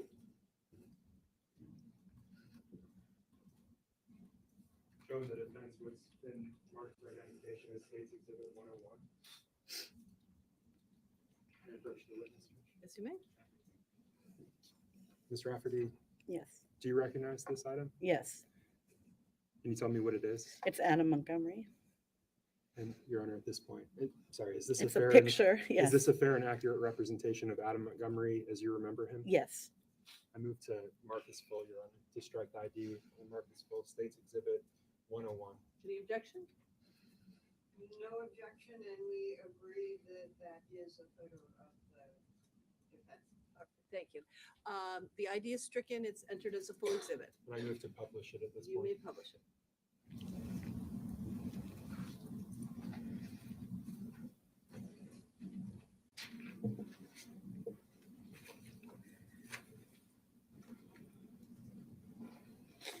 Ms. Rafferty, I'm sorry, Attorney Knowles, would you return the exhibits back to the table when you're done with them, just so that everything remains there unless you're going to use it shortly Absolutely. again? Thank you.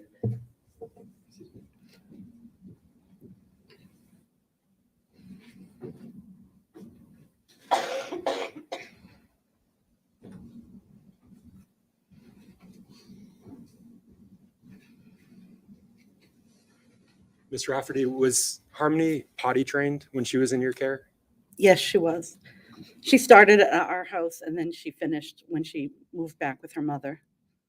And how old would she have been at that point in her life? So at 2.5, going on 3, she was potty trained.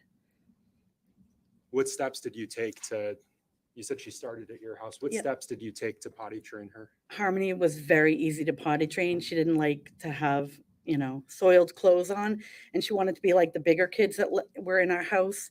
So she would tell us that it was pretty much Harmony potty trained herself. You mentioned her mother. Do you know Yes. her name? Yes, Can you tell the jurors? yes, it's Crystal Sorey. And you said that Crystal Sorey finished her potty training. Yes, Did Harmony return to your care after that? she did. Yes, And after Harmony returned to your care, did she have any bathroom accidents? absolutely not.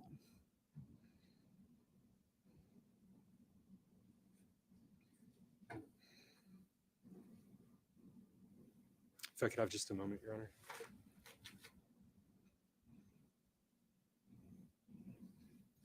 Ms. Rafferty, I don't have any additional questions for you. The defense attorney may. Okay. Thank you. Thank you. Thank you, Your Honor. Good morning, Good morning. and I know this is difficult and I won't be long, okay? I'm sorry, we need to get you a microphone, and we'll figure out the other podium if you want to do that, but we might as well set it up. I'll just take it over for now. I only have a few. Yeah, that's fine. If you want to start there.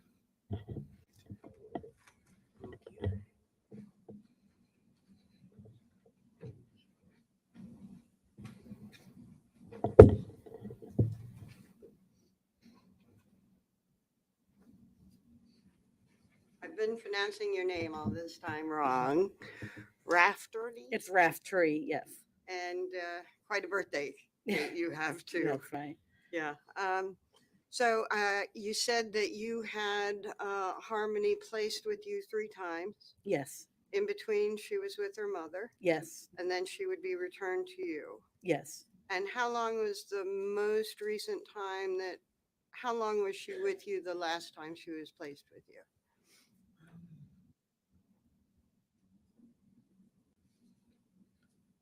About 10 months. Okay. And from being placed with you for about 10 months, she went to another foster care? Yes.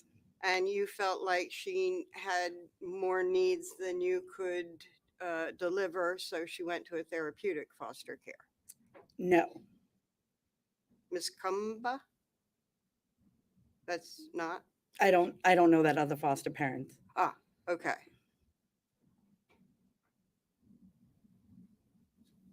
So she didn't go to therapeutic foster care? She went to another foster home. Okay. Not a therapeutic one? Not that I know of. Okay. Had you asked that she be placed in a therapeutic foster home? No. Okay. She left your home for another foster home for what reason? It's a long story.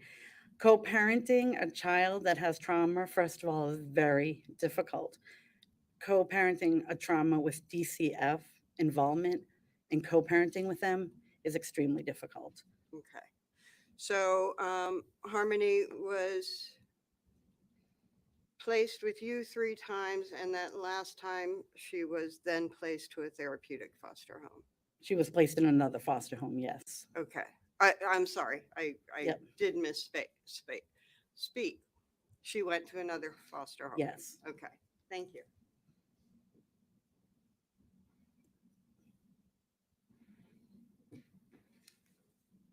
Your Honor, no further questions for this witness that asked that she be excused. Any objection? All right. You may step down and Thank you are you. excused.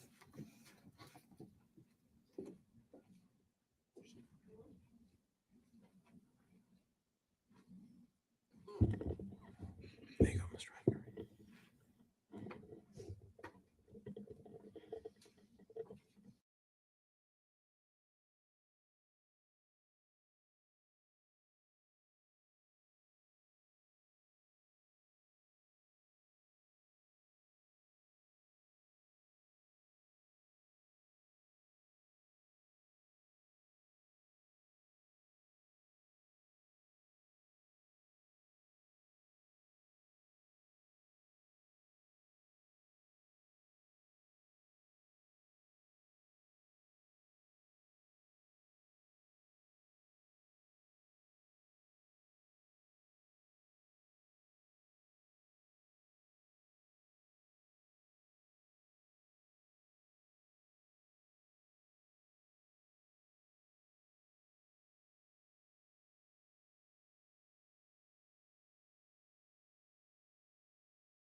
right, regards.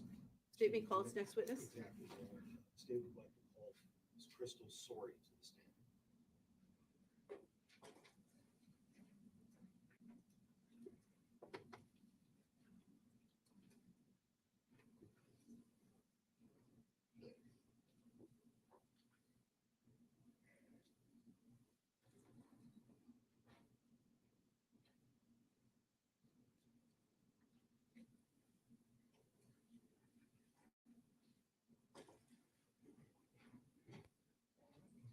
Just watch yourself in some cords. There's some here, and there's some right behind. I'm sorry, when you get here, if you could just remain standing for a brief moment. Sure.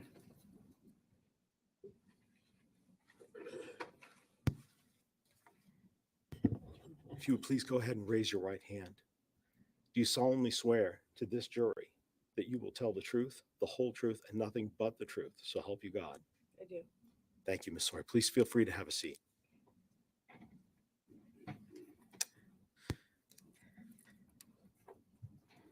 Ms. Sawyer, since we're being recorded here today, and there's a microphone right in front of you, so I will ask you to please keep your voice up to make sure that the recording picks you up. Would you please state your full name and spell both your first and your last name? My name is Crystal Renee Sorey, CrystalSorey. And Ms. Sawyer, what town do you live in? I live in Fitchburg, Massachusetts. How long have you lived there? A year and 5 months. And how far did you go in school? I didn't graduate high school. I'd like to ask you about a specific day, June 7th, 2014. What significance, if any, does that day have for you? It was the day my daughter Harmony was born. And Harmony was a girl, correct? Yes. Have you had any other daughters besides Harmony? No. And what was her full name? Harmony Renee Montgomery. Same middle name as you. Yes. What was her medical condition when she was born? She was blind in her right eye. She was misdiagnosed twice before that. Yeah, just blind in her right eye. And after about 3 months after she was born, who did she go to live with? Michelle Rafferty. And do you know Michelle? Very well. Why did she go to live with Michelle? I am a recovering drug addict. I was struggling at the time, handling her diagnosis. I was struggling. Is it fair to say that who you are now in 2024 is different than who you were in 2014? Very.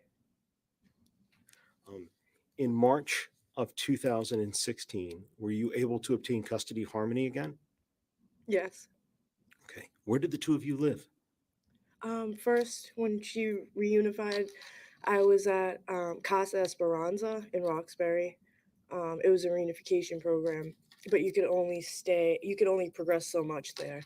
So then we moved to Ruth Kelly Umi's house on the other side of Roxbury, Dorchester. Okay. When the two of you were living together, how was Harmony? Amazing, rambunctious, very smart. By the time she was 2, she could tell you her whole life story. She was talkative. Yes. People didn't believe she was 2. When you got custody and were reunified with Harmony in those two places, did you work and finish potty training with Harmony? Yes, Okay. I did. And how did she take to that? She did very well, honestly. I was kind of surprised. She was just really excited to be a big sister. Her brother had diapers, and I told her, babies wear diapers, and you're not a baby anymore. You're a big sissy. So she was right on it, and She did so well. In September and then October, I know you were reunified in March of 2016. In September and October of 2018, uh, did she go to live again with Michelle Rafter? Yes. And when she left, then that would be the fall of 2018. How old was she? 2018. 3. I believe 3, almost 4. Yeah, basis. It's leading in with, I think, the dates. Your Honor, I believe the question was how old was she in the fall of 2018? Objections overruled. Thank you. So she was born in 2014, is that correct? She was 4. Yes. Okay, so she was 4 in 18. Yes. And was she fully potty trained when she left you? Yes. I'm going to ask you, who was Harmony's birth father? Adam Montgomery. And how did you meet him? Through a mutual friend. Was he living with you when Harmony was born? No. Were the two of you living together when Harmony went to live with the Rafteries? Never. Did you ever have any other children with Adam Montgomery? No. At some point in 2019, who got custody of Harmony? Adam. Where was Adam living at the time? Manchester, New Hampshire. Do you remember what street he was living on? Guilford Street. And is that where Harmony was as well? Yes. What, if any, visits did you have with Harmony after she went to live with Adam Montgomery? I had 2 physical visits with her. And then I had 2 FaceTime calls, both very brief. The physical visits, where did you visit her? Excuse me. Guilford Street. Did you visit with her outside the home or inside the home? Or Inside the home. inside the home. Did you see where her room was? No. He never showed me. When you say he, who is he? Adam never showed me. I was only allowed in the living room or the bathroom. How did you communicate with Adam at that time? Facebook. Facebook? Yeah. He wouldn't give me his number. When did you last see Harmony?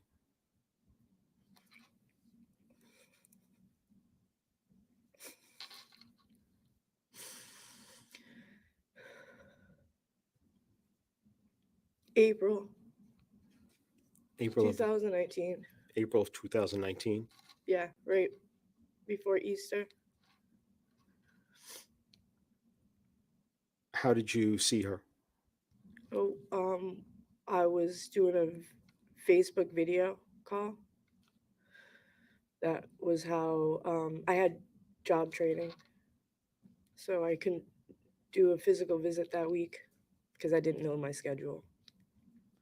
You said that was before Easter, is that correct? Yes. Did you see her on Easter? Yes. Were you able to see her after that? No.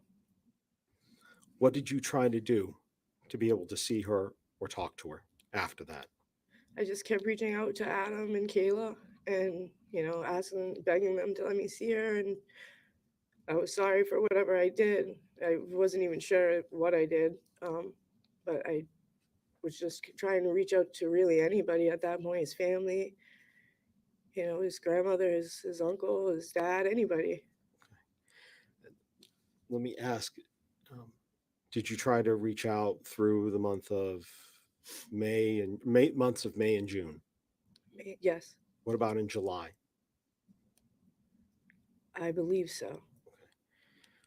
Did you receive any phone call from Kevin Montgomery, Adam's uncle, in July? Yes, I'm not going to go into the detail of what was said, but after that call, did you continue these efforts you talked about before, trying to get in touch with Adam? yes, And what about September of 2019? Were you trying to get in touch with Adam then? Yes. What about October and November of 2019? Were you trying to get in touch with Adam then? Yes. Christmas of 2019? Trying to Yes. get in touch with him then? Yes. Were any of those successful? No. Did you see or hear from Harmony at all during that time period? No. What about in the year 2020? Did you continue to try to find and get in touch with Harmony or Adam? I'm sorry, can you repeat that? No problem.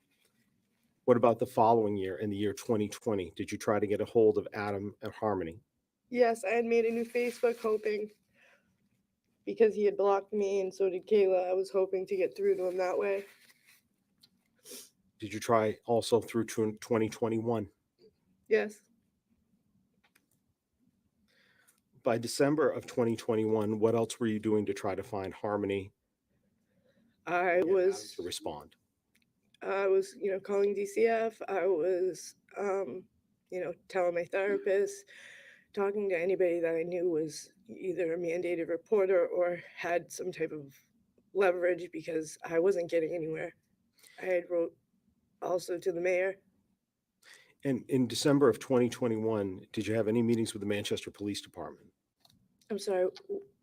In December of 2021, did you meet with the Manchester Police Department about trying to find Harmony? Yes. And with regards to that, did you provide them with any permissions to try to get more information to help find Harmony? I signed whatever they needed me to sign. Did any of that include medical authorizations for medical records? Yes. Did you provide a DNA swab for them? Twice. Did you provide permission for them to look at your Facebook account? Yes. Did you provide permission for them to find out where you had been living and contact those places to confirm your dates there? Yes.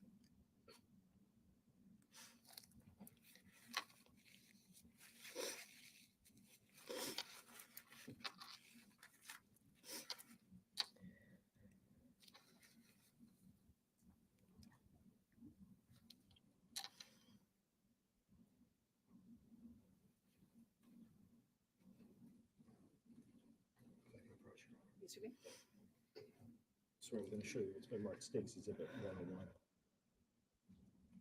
For identification? Your Honor, I believe we made this a Oh, full exhibit. I'm sorry, that's full exhibit. Thank you. Do you recognize this person? Yes.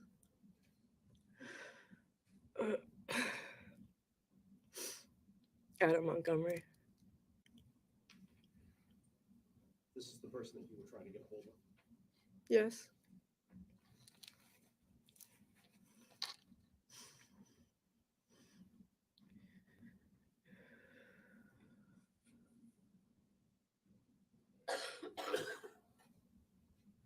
Show now State's Exhibit 97.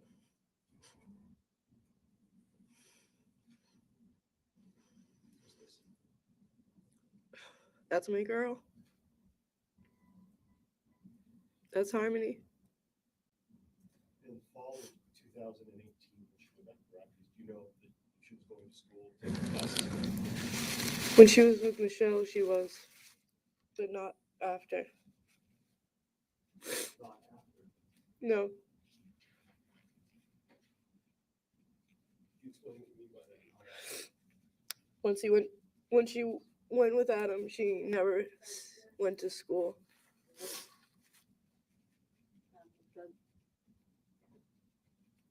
I'm sorry, Your Honor, if we could approach.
Ms. Sori, I just have one last question for you. With regards to all of those communications that you talked about through 2019, 2020, 2021, trying to get a hold of Adam Montgomery or Harmony, um, for any of those, were you ever able to speak with Harmony? No. Looking at just a moment.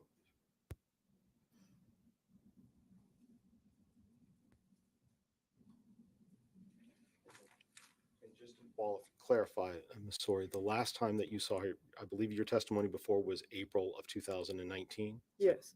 So it was not around Thanksgiving time of 2019. No.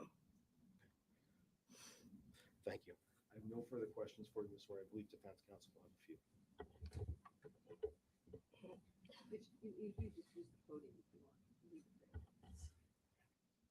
Thank you. I'll pull it out after this. I'll pull it out after this because I only have a couple of questions. And it sounds like Harmony was a lovely child and a joy. Is that right? Yes. And you described on direct her getting potty trained and you comparing her to her brother, Yeah. your son. Yes. And I think she loved being a big sister to her brother, your son. Yes. Right. And you described how old Harmony was in September of 2018, I think. Harmony was not living with you at that time. Is that right? That's right. Okay. Thank you. Nothing further, Your Honor. All right, you may step down. Just be very careful of the water. Okay.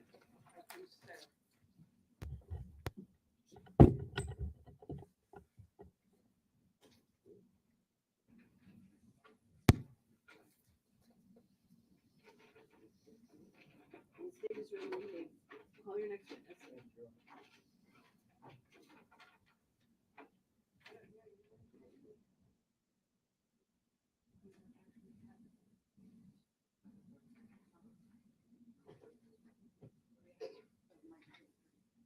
So, you know, keep it to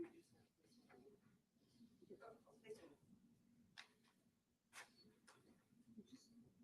side a little so that when the witnesses are going through, that's fine. Just the podium up. Yes.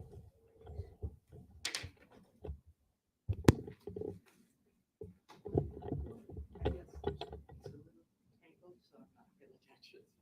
You're good. I got that. Will you handle this? Thank you so much.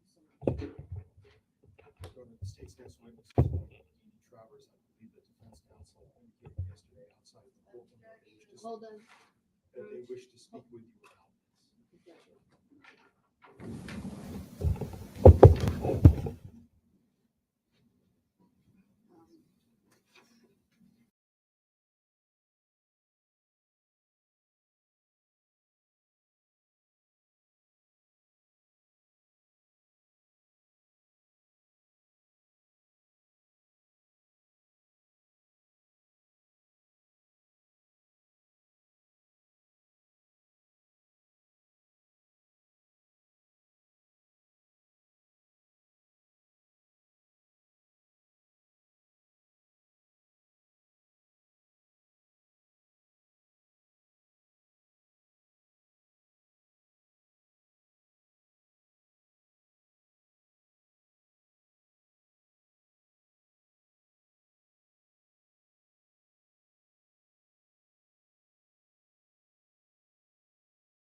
Thank you, Your Honor. The state calls D.D. Travers to the stand.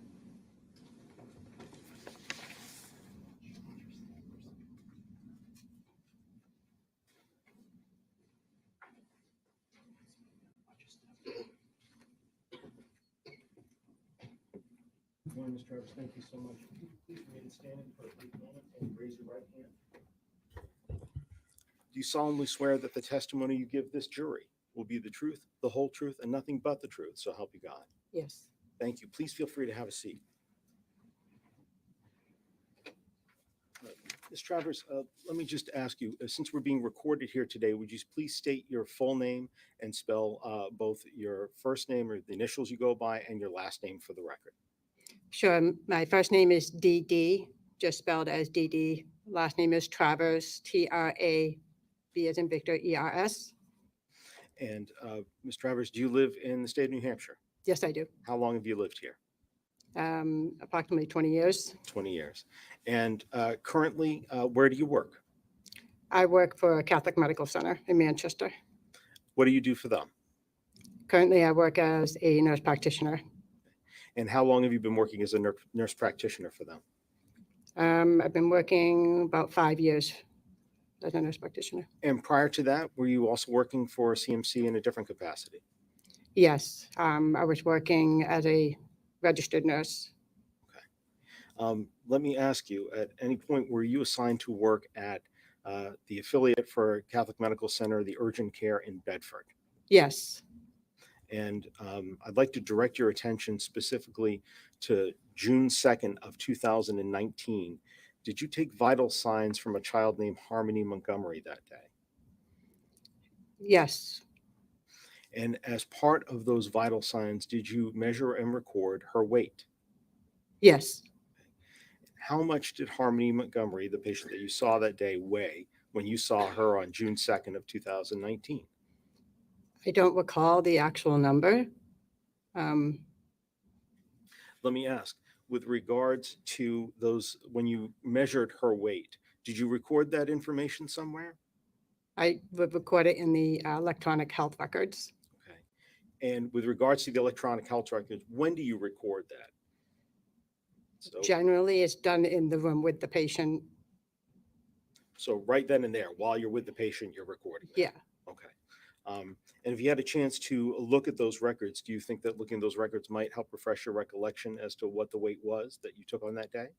if I could look again, I could remember the number. Yeah, that'd be great. You want to approach page 4822?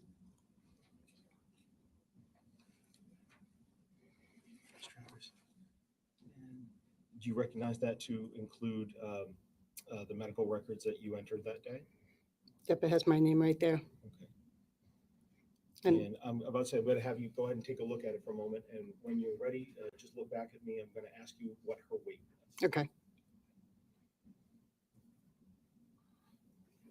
And does that, looking at that, does that help refresh your recollection of the weight? yes, And how much did Harmony Montgomery weigh in June of 2019 when you measured her? 35.20. 35.20. And are those grams, those pounds? The I'm sorry, I didn't 35.20. look at that. I apologize. That's all right. I'm sorry. The 35.20, is that pounds? 35 pounds? Or 35.20 pounds, I should say. I didn't actually see that it said pounds on there, but Okay. Let me ask, do you typically, when you do your measurements, are they in pounds or are they in kilograms? they're usually in kilograms. Usually in kilograms? Mhm. Okay. Well, I want to make sure that your memory is fresh. So with regards to the record, do you recall off the top of your head whether it was 35.2 kilograms or 35.2 pounds? I don't recall. Okay. And having a chance to look at the vital signs again, do you think that might refresh your recollection? Sure. Same page?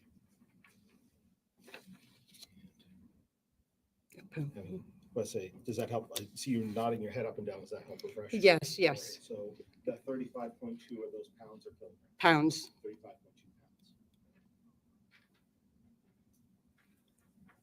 All right, thank you very much, Nurse Travers. I greatly appreciate it. I don't have any further questions for you. I believe Defense Counsel may have a few.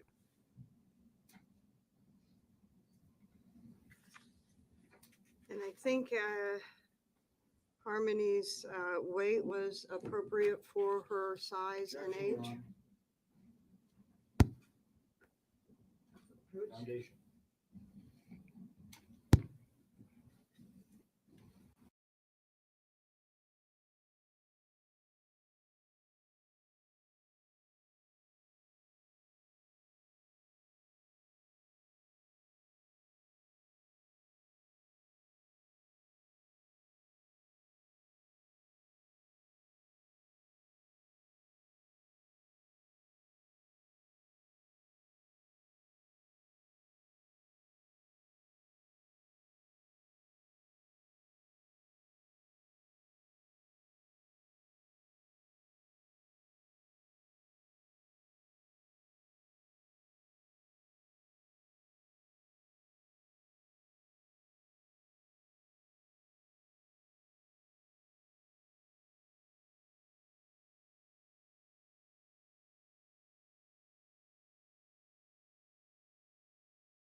Just a couple of more questions. Did you stay in the room until the doctor came in to look at Harmony?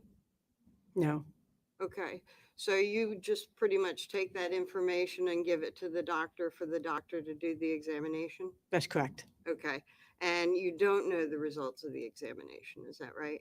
No. Okay, thank you. Any further? No further, we ask the witness to be excused, please. All right, any objections or being excused? May I ask one more question, Your Honor? Okay, go ahead. Okay, I'm sorry. But one of the observations that you did make was the sores around her mouth? That's what I wrote in the report, yes. Okay, and that was a rash or sores around her mouth that she was present for, right? Yeah, that's what I wrote in the report, yeah. Thank you. Any objections or being, oh, do you have any follow-up questions from that? We could just have a brief. Yes.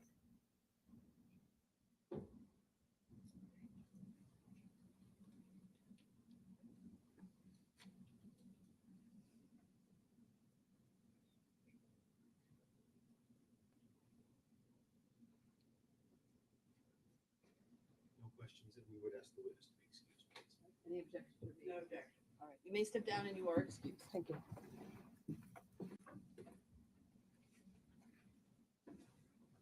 State may call its next witness.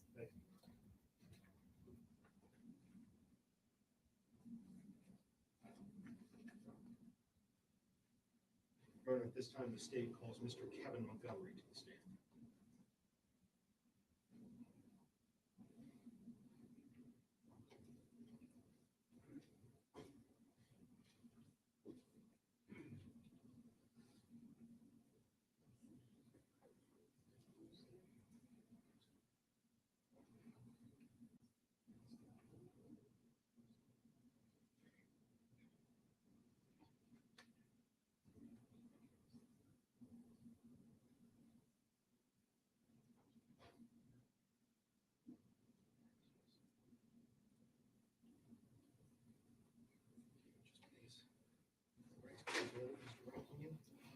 Watch your step, there's a couple of cords there.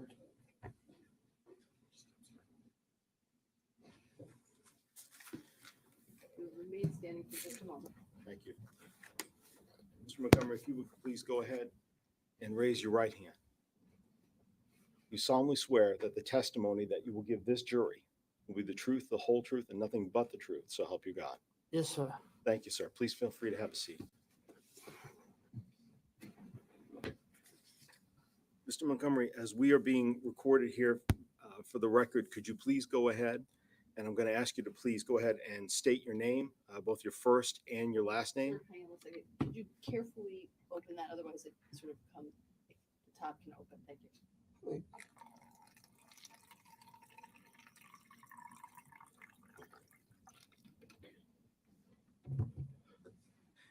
Thank you, sir. If you would please go ahead and state your full name and spell out both your first and your last name for the record.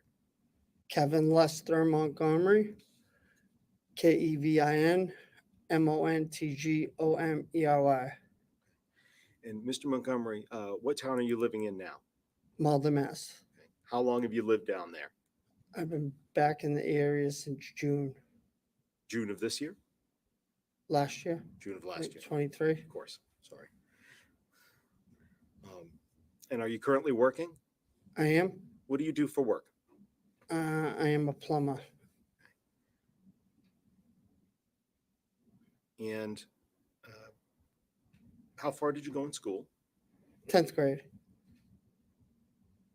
How long have you been a plumber? Roughly 3.5 years ish. What are some of the other kind of jobs that you had before being a plumber? Landscaping. I was in the drywall, union, roofing, Okay. stuff like that. I'd like to ask, in 2019, where were you living at the first part of 2019? 2019, first part of 2019, I was living in Manchester, And what was the street address that you were living at? 77 Guilford Street. Who owned that home? Excuse me? Who owned that home? Sorry. My mom and my ex. And who else lived there? Let me ask, let's say in February or March of 2019, who else lived there?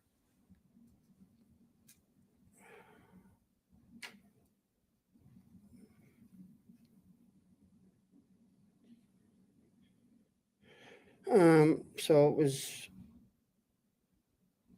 me, my nephew, his wife, and their kids. And who's your nephew, sir? Adam Montgomery, And who was his wife at the time? Kayla Montgomery. I'm going to go ahead and show you State's Exhibits 1 and 2. Just see if, let's just talk about State's Exhibit 1 for a moment. Do you recognize State's Exhibit 1? I do. Okay. And what is that a photograph of? The front of the house, Which house? 77 Guilford Street. Okay. And what about, and with regards to that photo, did the house look that way when you were living there in 2019? And by that, I just mean where the windows are, the door is, the color. Yes. Okay. And now I'd like to show you State's Exhibit 2 for identification purposes only. Do you recognize what that is a photo of? I do. What's that a photo of? That was Harmony's room. Where was her room, inside this house or somewhere else? Did she live with you? Yeah, her room was across from my room inside that house. Other than the stickers that are at the bottom here, and the photograph itself of the room and the home, are these accurate to your memory of what that room used to look like and what this home used to look like generally when you were there? Yes. At this point, Your Honor, I'd ask for the identifications to be stricken from State's Exhibit 1 and 2, please. Objection. I'm sorry. No, without. Without objection. Okay, the ID is stricken. They're entered as full exhibits. Just give me a quick peek when you take those cool things. I got a glimpse.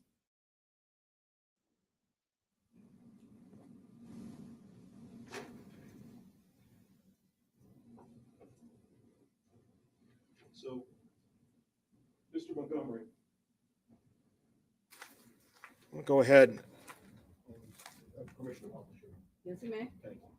With regards to State's Exhibit 1, this is 77 Guilford Street? Is that correct? Yes. And let me ask you, how many bedrooms were in the home? How big a house are we talking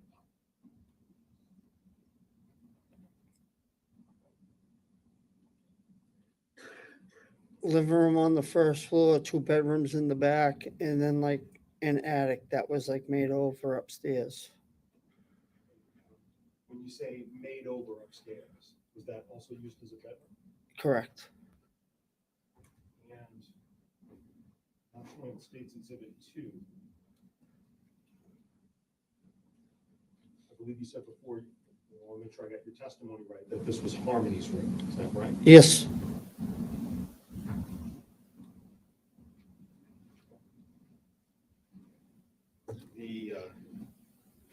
The stickers on the wall, do you know what that's a sticker of? Yes, that was Minnie Mouse.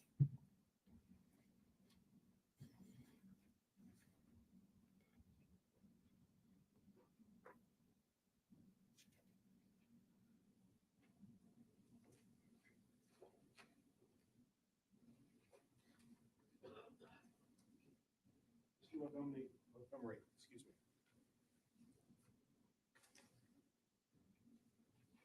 In 2019, you said, I believe before that you said that your nephew, Adam Montgomery, was living with you. Is that correct? Can you speak up, please? Yes, certainly. And let me move closer to the microphone. In 2019, I believe you testified a moment ago that you said Adam Montgomery was living with you and he's your nephew. Is that right? Yes. Okay. And so nephew in terms of, so who's his father? And I would assume his father or mother is a brother or sister to you. So his dad's my older brother, Michael. And with regards to Adam, how long have you known Adam? His whole life. Were you subpoenaed to be here today to testify? I was. And let me ask you, do you want to be here today testifying about your nephew? No. When Adam came to live with you at Guilford Street, I believe you said before that he had kids with him and that he had his wife. Could you tell us what her name is? Adam's wife, Yes. Kayla Okay. Montgomery. And the kids that moved in with him there in 2019, who were they? Um, Do you remember their names, I should say? I do.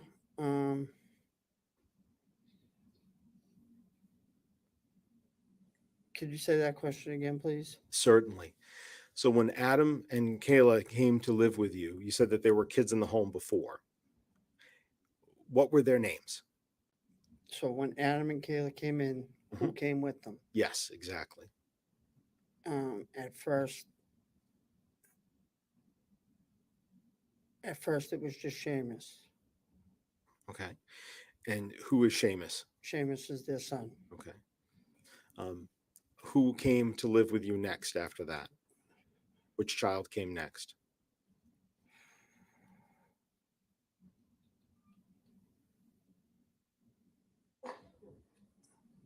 I believe, 2019.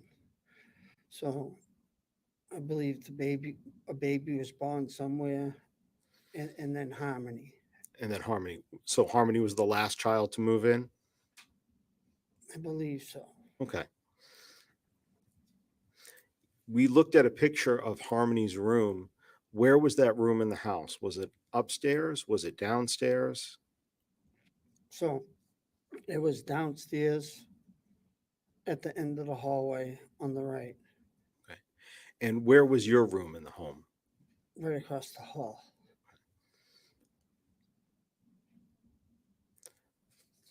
Where did you see Harmony spend most of her time when she was in the house? Permission to approach, Judge?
So, Mr. Montgomery, let me just restate that question for you.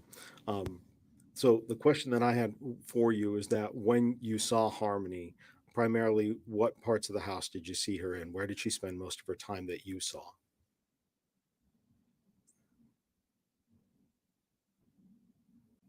Just everywhere.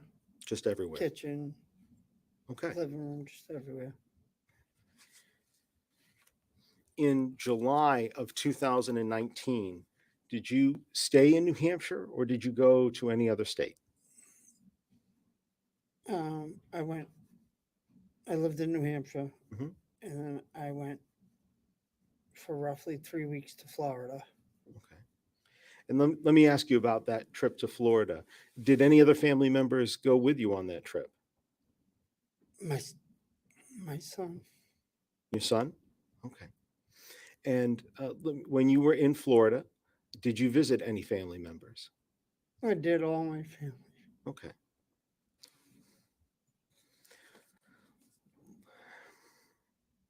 Let me ask you, sir, when you were down in Florida visiting family, tell us some of the different family members that lived down there that you saw. So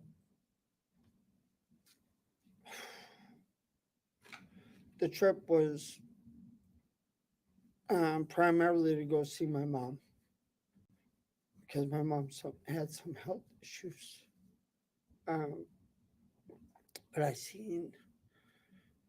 I have several brothers. I saw them, nephews, sister, the whole family. And I know testifying can be very difficult. So if you need a break or anything, you just let us know and let the court know. Okay. Okay. All right. You said that you were seeing your mother and she had some health issues. What health issues did she have? So I believe that April she had triple bypass heart surgery, and that's what the trip was based around, was going to see her. And did you spend a lot of time with her during that July trip? I did. Okay. When you came back, do you remember what day you flew back into town? Roughly the 22nd or the 23rd of July. Okay. And I apologize. I made an assumption there, and I shouldn't do that. How did you come back to New Hampshire? Did you fly? Did you drive? Did you take a train? We flew, James and myself. And when you flew back, and who's James? James is my son. Okay. So when you flew back into town, did you fly into Manchester or into Boston or somewhere else? Boston Logan. Okay. Did you come back to Manchester that same day after you got off the flight? I did. Okay. And did you go to visit 77 Guilford Street? Did you go home? I did.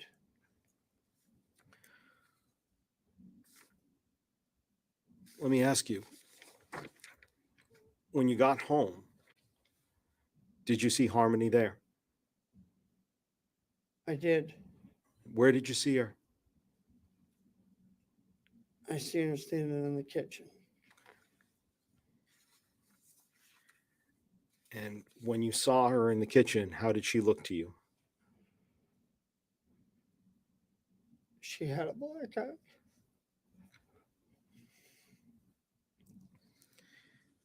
Can you describe it for us? How did the black eye look?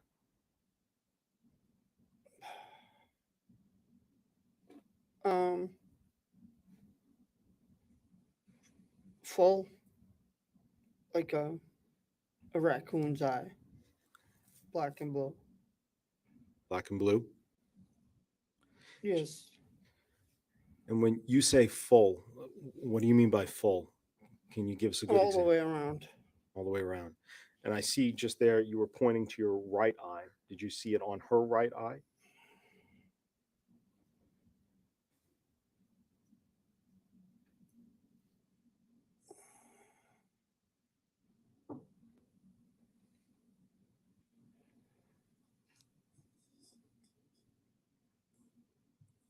I honestly can't recall, but I think the left.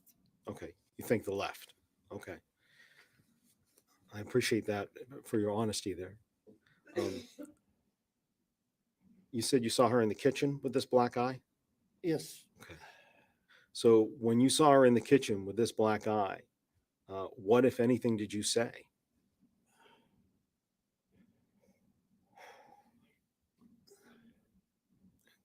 It's okay. Take your time.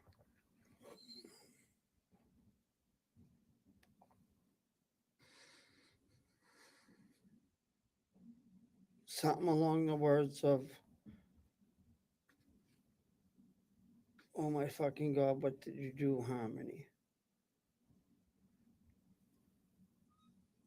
And who answered that question? My nephew Adam, Where was he?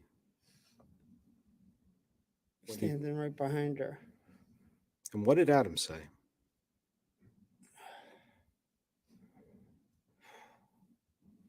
She didn't do anything.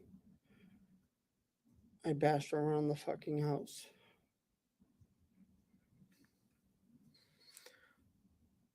Did Harmony ever say anything in response to the question, or just Adam saying, I bashed her around the fucking house?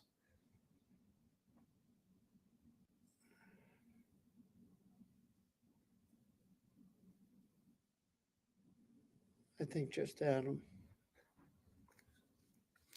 How did Adam say this?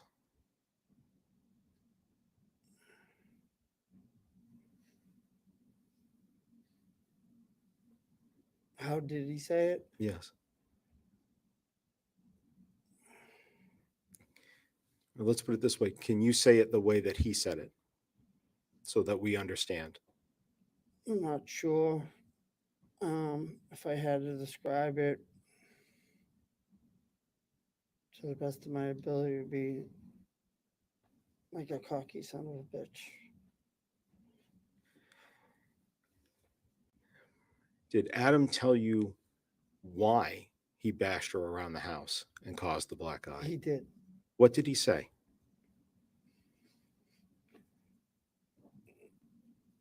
He said he was in the bathroom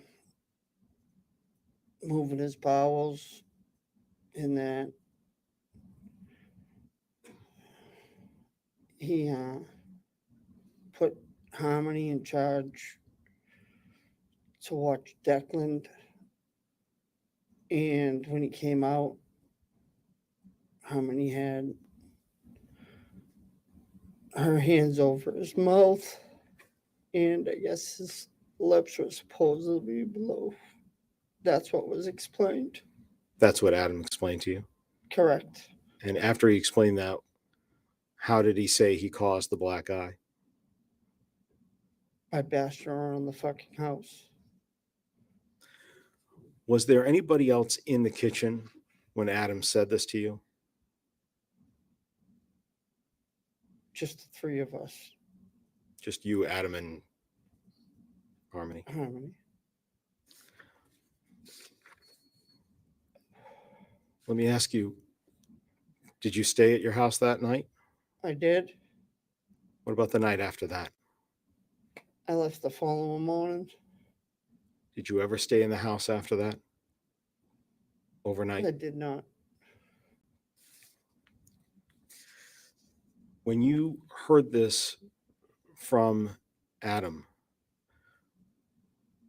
who did you tell about what Adam told you and seeing the black eye? Who did you tell?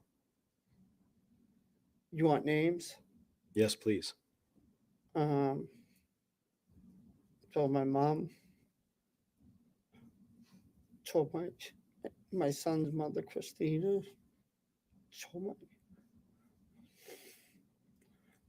Told my sister, Erin.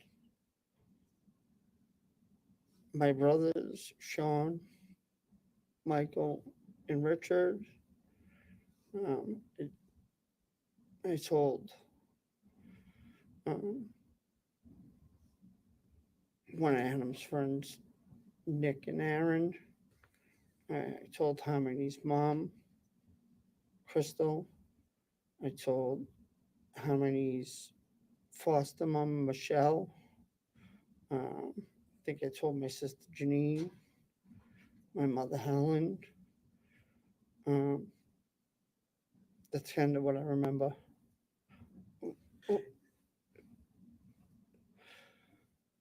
Could you just repeat the question again? That's all right. I believe you answered the question. Okay. Let me ask, did you also make any calls to the what's called DCYF, or the Division of Children, Youth, and Families? I did. And the Nicholas and the Aaron that you referred to, is that Nicholas the same person as Nicholas Ahern? Yes. And is that Aaron the same person as Aaron Rue? Yes. Why did you tell all these people? Why did you call DCYF about this? Say that again. Yes. Why did you tell all of these people?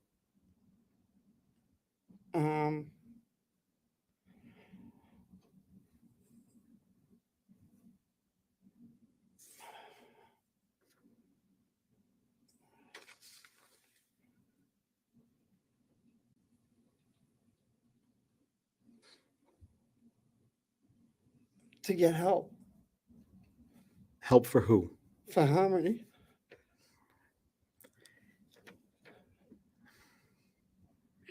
Did you ever see Harmony after that day? I did. When did you see her?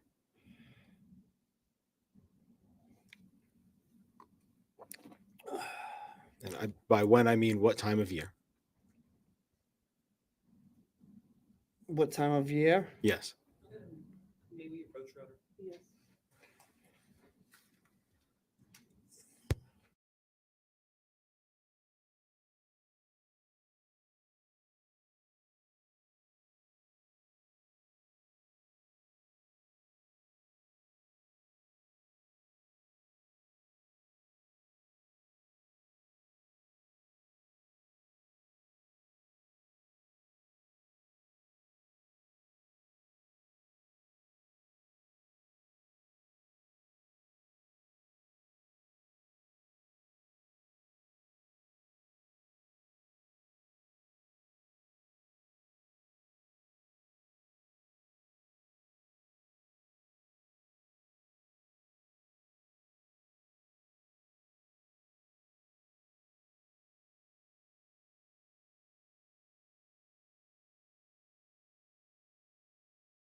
Mr. Montgomery, did you, and let me change my questions a little bit for a minute here.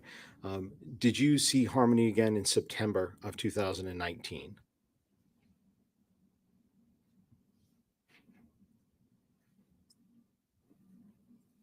I believe so. Okay. And let me ask, on when you did see her, was it at 77 Guilford Street? Yes, And was that before Adam was evicted from the home? yes, Did you see Harmony after they were evicted from the home? no.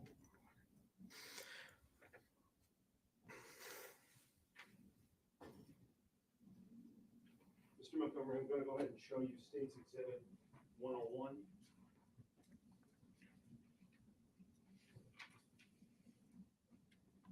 you recognize this person? Yes, And who is this? that's my nephew, Adam Montgomery.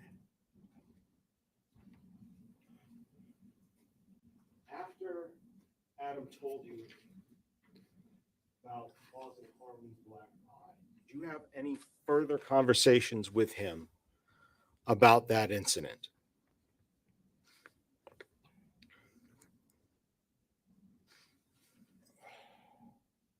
I did. And what did he say to you in that later conversation about this black eye incident? What did he say to me in the later conversation about the black eye? Yes, sir.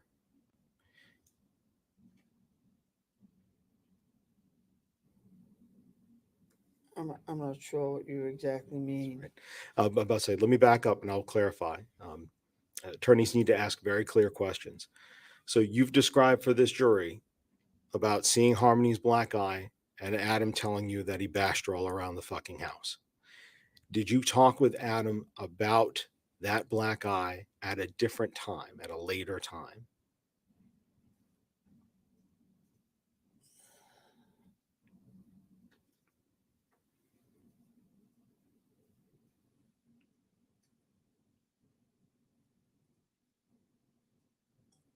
I did.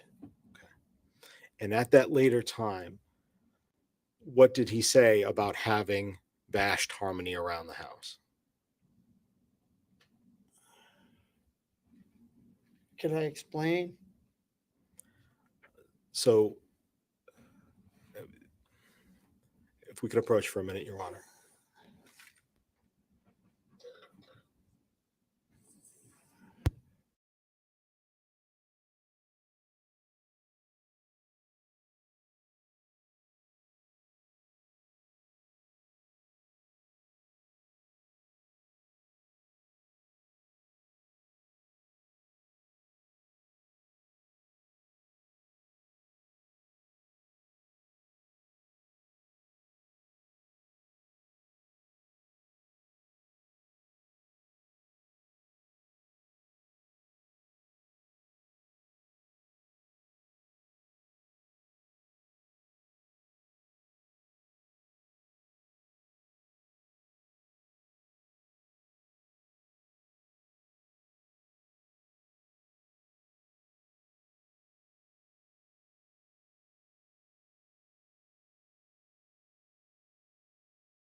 Thank you, Mr. Montgomery. We just needed a minute to talk there.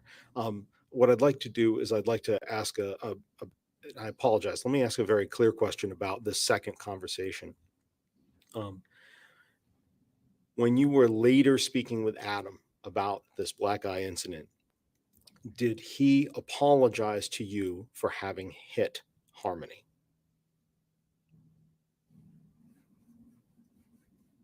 Just yes or no, right? With regards to the question, yes. Did he apologize to you? Did he say he was sorry for having hit Harmony? Yes. He did. Going into the fall of 2019 after the eviction and then going into 2020, did you try to get in touch with Adam, with defendant? Give me the time frame again. Yes. After the eviction, so in the fall of 2019 and going into the next January, February of 2020, and then going into the summer of 2020, did you try to get a hold of Adam? I did. Okay. And were you able to do so? I got a hold of somebody on Facebook. Okay. But what about Adam?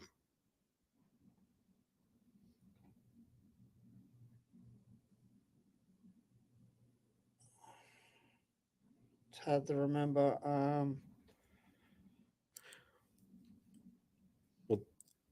If I can withdraw that question, Your Honor, I'll ask a different question. With regards to that, you said you got a hold of somebody on Facebook. Were you able to go into a conversation on Facebook, or were you ever blocked on Facebook?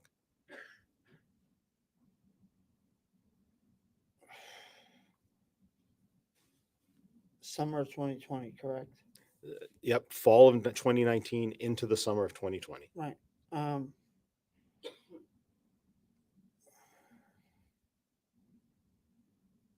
pandemic happened in 2020, right? Yes, sir. Like March, right? So that's like my first summer in Florida.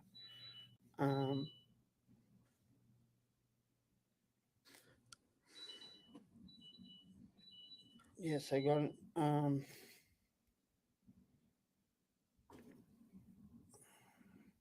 I believe I got in touch with someone on Kayla's account through Facebook Messenger that summer. What about with one of Adam's accounts?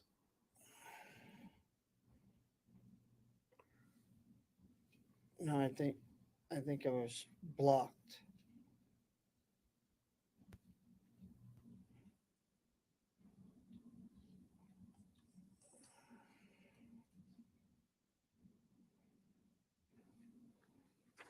All right, so Mr. Montgomery, I just have one other quick set of questions for you. And thank you for being patient with me today while I made sure that I was asking the correct questions of you. With regards to what you've talked about for us, one thing, and I'm sure you may be asked about this in a moment, so I'd like to save people some time now. Have you been convicted of 2 felonies out of this court within the last 10 years? Yes. And was one of those a conviction in 2015 for being a felon in possession of a weapon? Yes. And was one of those a conviction in 2016 for a theft by unauthorized taking? Yes. Okay. And from those, have you completed your sentence that was there, and those are all finished now at this point? Yes.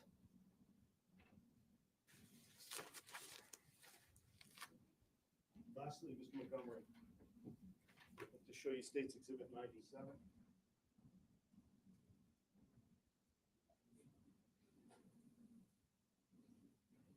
Do you recognize this person? I do. And who is this? It's Harmony. I believe you said your recollection was that it was may have been Harmony's left eye that you saw blackened. I believe so. Thank you. I have no further questions for Mr. Montgomery. Thank you very much for your time. I believe defense counsel may have a few after we speak to the board.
Good afternoon, Mr. Montgomery.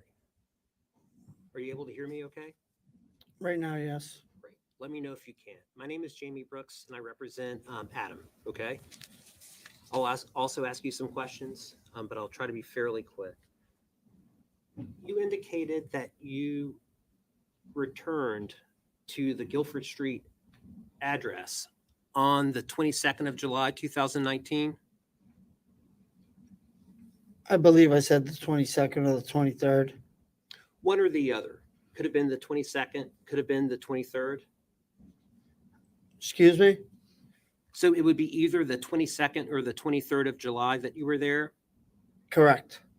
and you ended up having a conversation with Adam. Correct? Yes. And this conversation included Adam, yourself, and Harmony in the kitchen, right? Say that again? The conversation took place in the kitchen. Correct. Harmony was there, right? Yes. You were there. Yes. Adam was there. Correct. Yes. Nobody else to your recollection was there. No. No other adult was within earshot of this conversation as far as you knew? No. And the conversation was prompted because you saw a black eye on Harmony. Correct. You indicated that Adam said that she didn't do anything. Correct. In response to your question of, oh my God, what happened? He said, Oh my Harmony didn't God, do what the anything? fuck did you do? I think I said. Okay. And as part of this conversation, Adam talked about finding Harmony, suffocating Declan.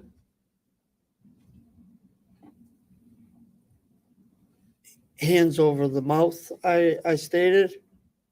And with the hands over the mouth, Declan was turning blue. Lips were blue, is Lips were what blue. I recollect. 5 months old at the time. Declan, roughly something like that, yeah.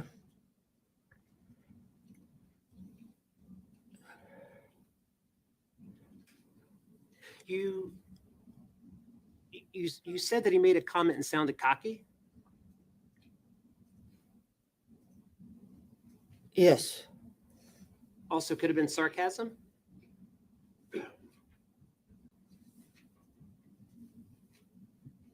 Not in my opinion, if that's what you're asking. But he did express concern regarding Declan and the blue lips. Yes. You later made a report to DCYF. Yes. That report was approximately a week later. Correct. Would July 29th of 2022, I'm sorry, July 29 of 2019, would that sound correct to you? Roughly about a weekish later, 7-8 days or something. Is that what? Yeah, approximate, I guess. It's going back a while. Roughly 7 to 8 days, and this was after you had returned to Florida? After I was back I'm in New sorry, back- Hampshire, right? Is that what you're asking? After I came home? Right. But Yes. you didn't go back to you didn't stay at the house except for that one night. Did you go back to Florida or did you go back to Massachusetts? No, I went to Massachusetts. Okay. Thank you, Mr. Montgomery. I don't have anything further. Just briefly, please, Your Honor. Mr. Montgomery, about that. You just asked a moment ago whether, I believe you were asked a moment ago with regards to Adam. You were asked a moment by Attorney Brooks about him sounding cocky and whether that might also be some sort of sarcasm. When he said, I bashed her all around the fucking house, did that sound like sarcasm to you? No. And when you asked Harmony, oh my God, what the fuck happened to you? Were you asking about her eye? I did. I was.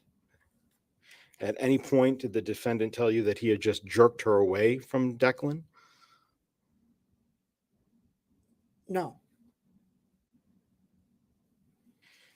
And at any point when you were asked a moment ago on cross-examination about Declan's lips being blue, I want to make sure that's clear. That's not something that you saw, right? That's what the defendant told you had happened Yes, correct. That's what I was told. from the defendant. That's what he says. Correct. Let me ask one last question with regards to your understanding when Adam said that he bashed him all around the fucking house. Do you feel that you have somehow conflated what Adam had said? Conflated. Could you explain, please? Confused one action for another?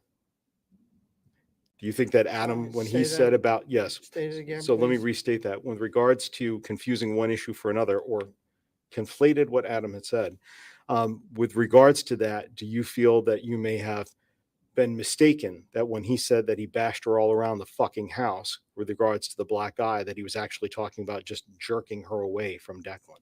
I wasn't confused. Thank you. No further questions.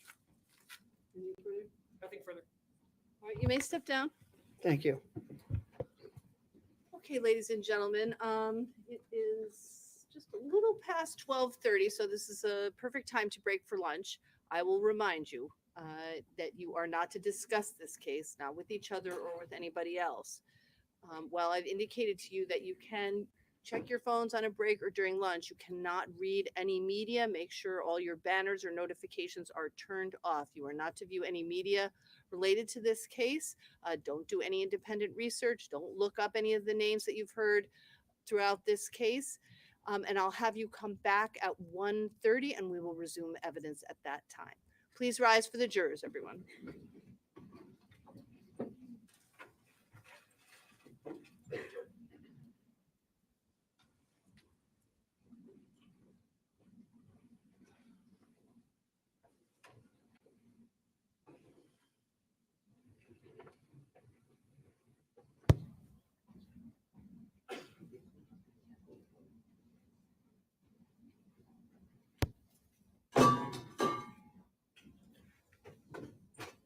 You may be seated.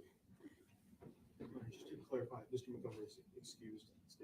He may be excused if, any objection? No objection. Okay, yes, he's excused. With the understanding, Attorney Agati, that excused means he's not going to be called now or later. Yes, Your Honor. In this instance, I think the state. Okay. So that is what I mean by excuse. So if we don't all agree that that's what excused means, then we should maybe revisit that after the lunch break, or, so that everybody can take a look at it. Okay. Did we need to address any other matters now? I think, Your Honor, just after the break, we might want to address that one thing with regards to Michelle Raftery, excuse me. But other than that, no defense counsel. You mean Michelle Rafferty? Michelle Raftery? I apologize. I think other than that, Your Honor, the other things can certainly wait until after the break. There's nothing right now that we want to Okay, I just don't want to, I guess I want to know what we're going to talk about so that we can make sure we're starting on time with them. So if we want to have some legal arguments about something, let's talk about what that will be, and then I can tell you when you should come back so that we can do that rather than holding them. If we can just have a look. Sure.